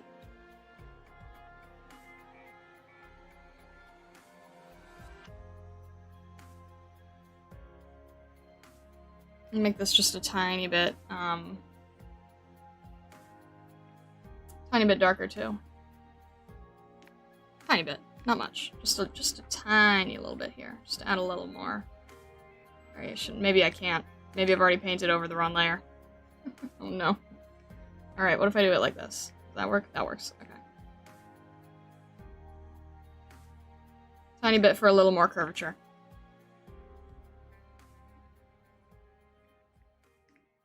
We'll reduce that too. Very subtle.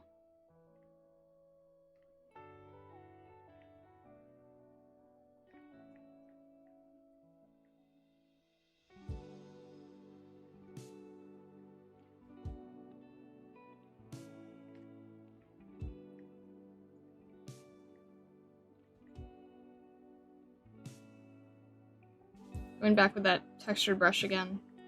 Right on the edge real quick.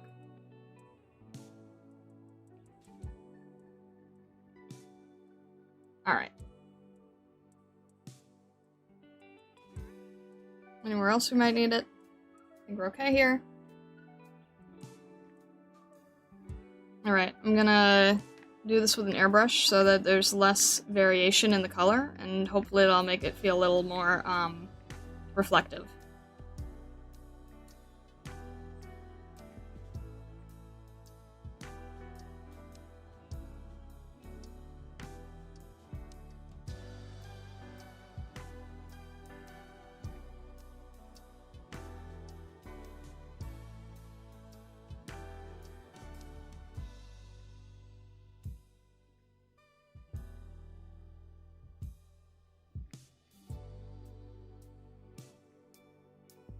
Alright.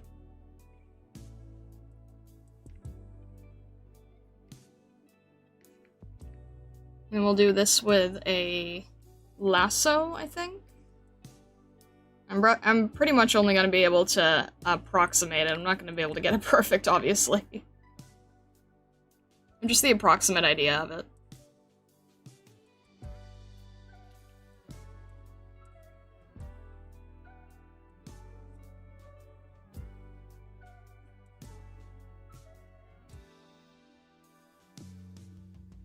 Bagadoodle of Starlight saying, I can't go to air jail, I'm a Lord Guard, a ground unit, smugly. And the new character raises a platform under you and the Stargazers cheer. What the heck, Vessa? What possessed that idea? What the heck possessed that idea from you?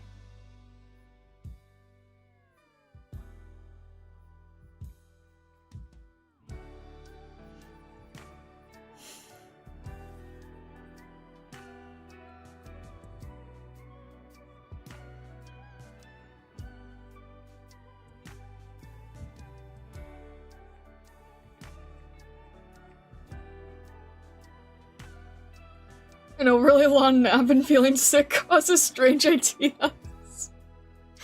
Oh my gosh. That's strange, alright.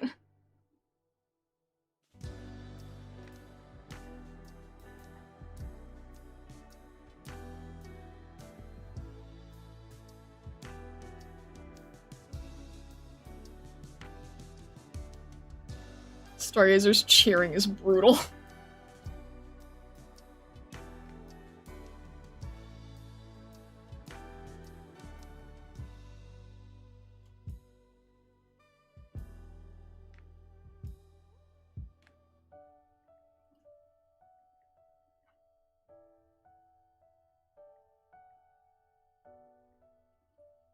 I need,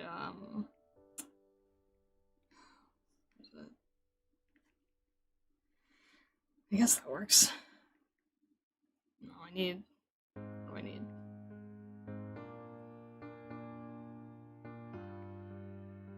There we go, that one. I need this in reduced. We need you to go to air jail for your own good, I guess. What good?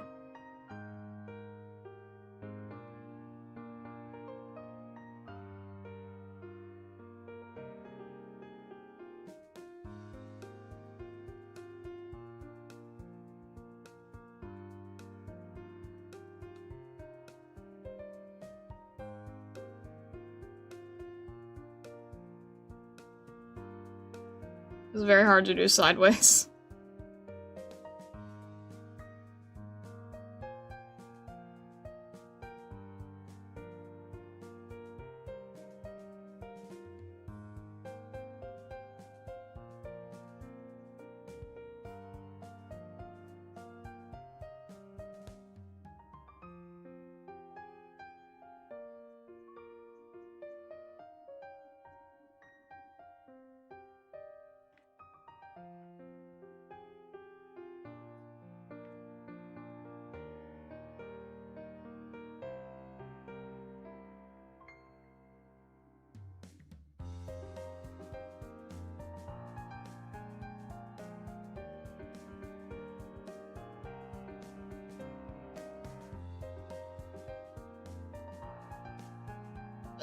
It's not easy.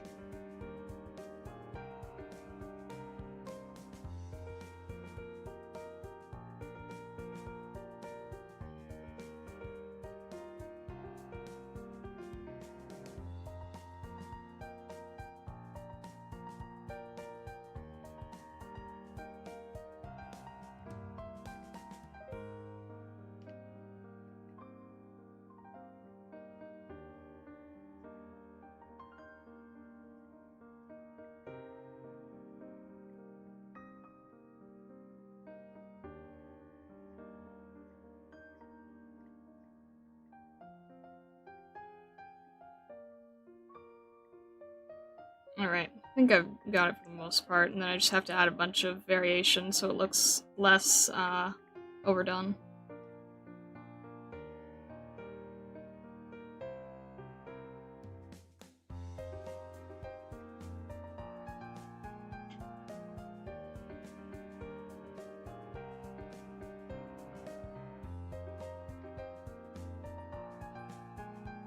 It's hard to get the right shape, too.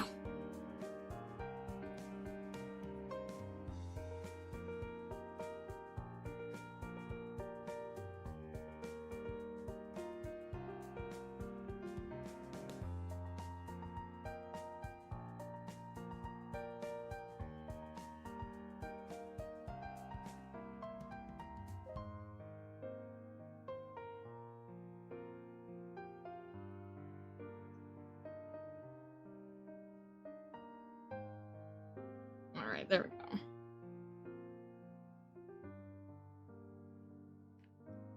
Let's just add another layer on top to sort of simplify it. Also, thank you, Seko, I appreciate it. Alright, we'll do that big swipe here and make some variation. And then it won't feel as rigid.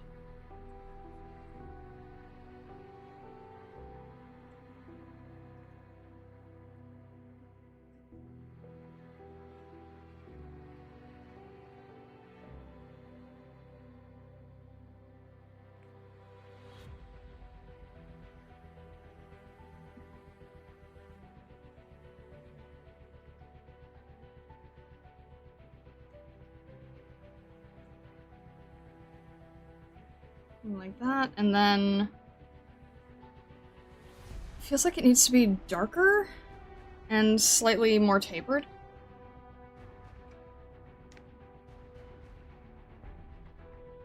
Alright, let's curve this a little bit more. Ah! Hard to grab this thing.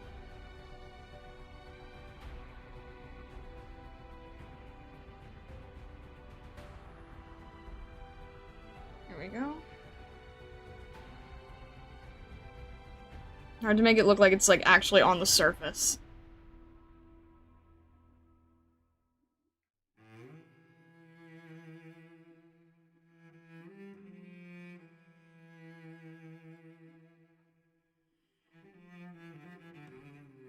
I think this is just a little bit thinner, too.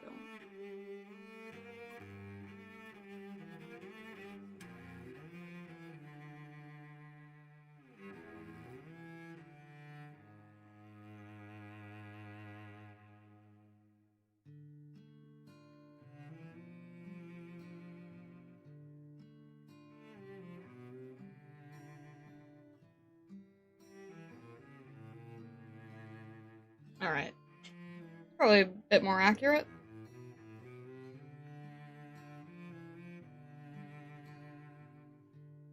And I think there's color variation here as well. Or at least it looks like it. Kinda hard to tell. But let's just assume it's underneath.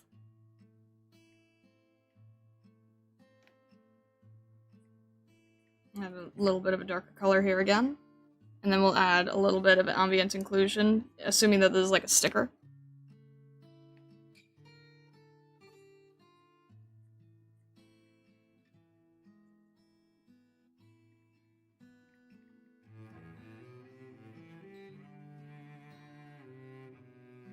Highlights are very hard to replicate.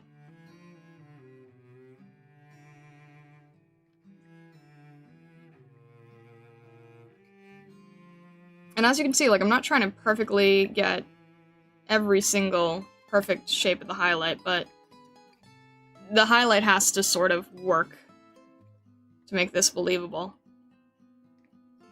And then this will be reduced here.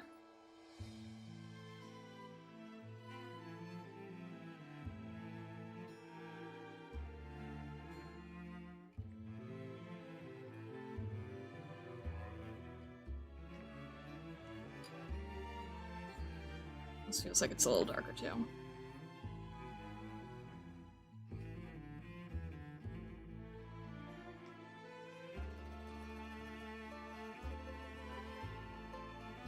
Alright. The whole thing is needing to be more saturated and dark, isn't it?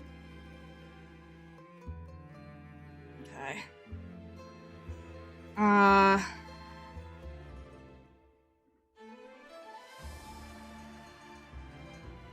You know what?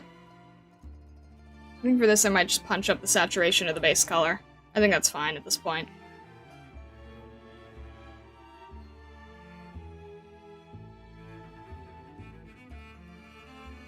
And it's slightly cooler too. Oh shoot! I don't want it to affect everything else, I just want it to affect the blue. Okay. Try and do it like this.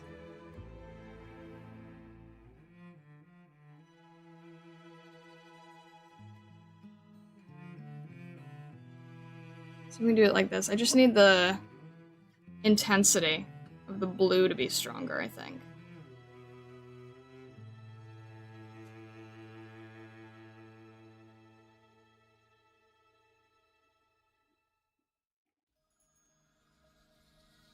Yeah, I think that makes a big difference.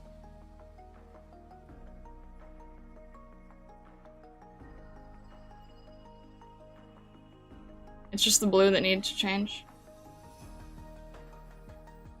This needs to be stronger.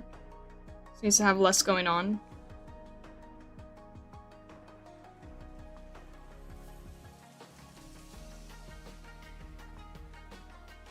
This needs to be reduced as well. Where's that? Where's that highlight?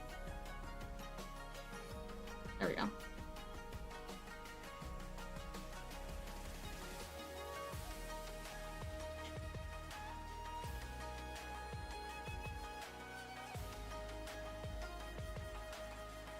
Alright. And last little bit that I just forgot to do. Little highlight on here. Little tiny little highlight here. Not much. Just a little bit. Right there.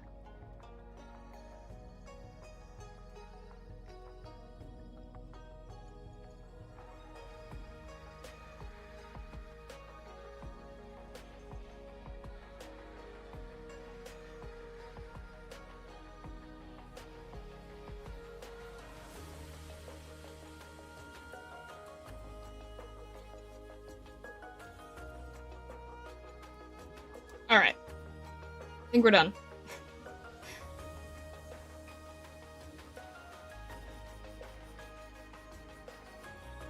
Can I add the highlight? Too bad I already did in the time it took you to write that message. Alright. I think we're done here. Save that.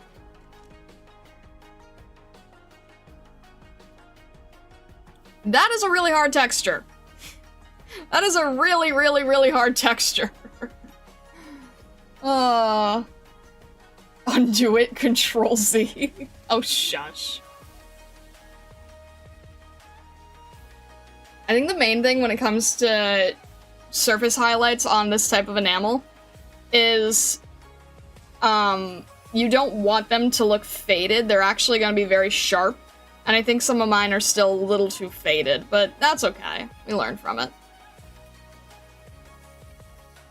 But hey, look at that. We got done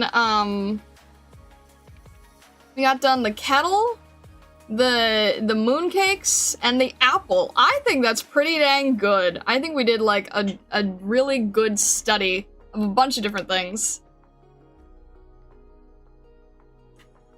HD should hire you to just redo all the item assets. Yours look like higher res versions. I appreciate that, thank you. It's funny because we were talking about the higher res versions earlier, right?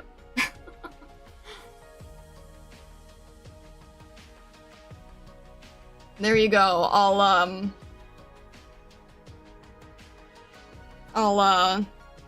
RTX your assets.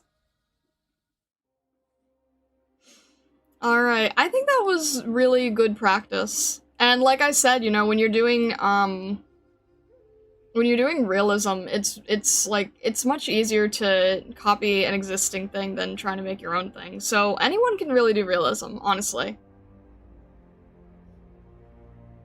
Can't find higher res versions to do the studies on? Fine, I'll just make the studies creating the higher res versions. Exactly. Pretty sure they have higher res versions, they just aren't public. Oh yeah, no, 100% for sure. It's just funny. It's just funny as all. Alright, I think we are gonna wrap it up here. I think stream's been going on long enough. But yeah, thank you so much for joining me with this. This was some really good practice. And then I will probably go and grab Reed's skin and potentially Fangs. And we'll think about it. I love how their whole team is in those skins. It's really cute. Our next stream is going to be Saturday, so if you're not subscribed or following, definitely consider doing so. Consider joining our Discord so that we can keep in touch. You can get notified when stream is live. Our next stream is going to be Saturday. We are going to see what the heck is up with the fish arc. I'm hoping I'm going to eventually learn a new word. Someday, surely. It's gonna drive me crazy otherwise. But regardless, thank you so much, Stargazers, for tuning in. I hope you have a fantastic rest of your day, evening, or night, wherever you may be in the world or the many, many worlds beyond. And well, thank you so much, and all the best.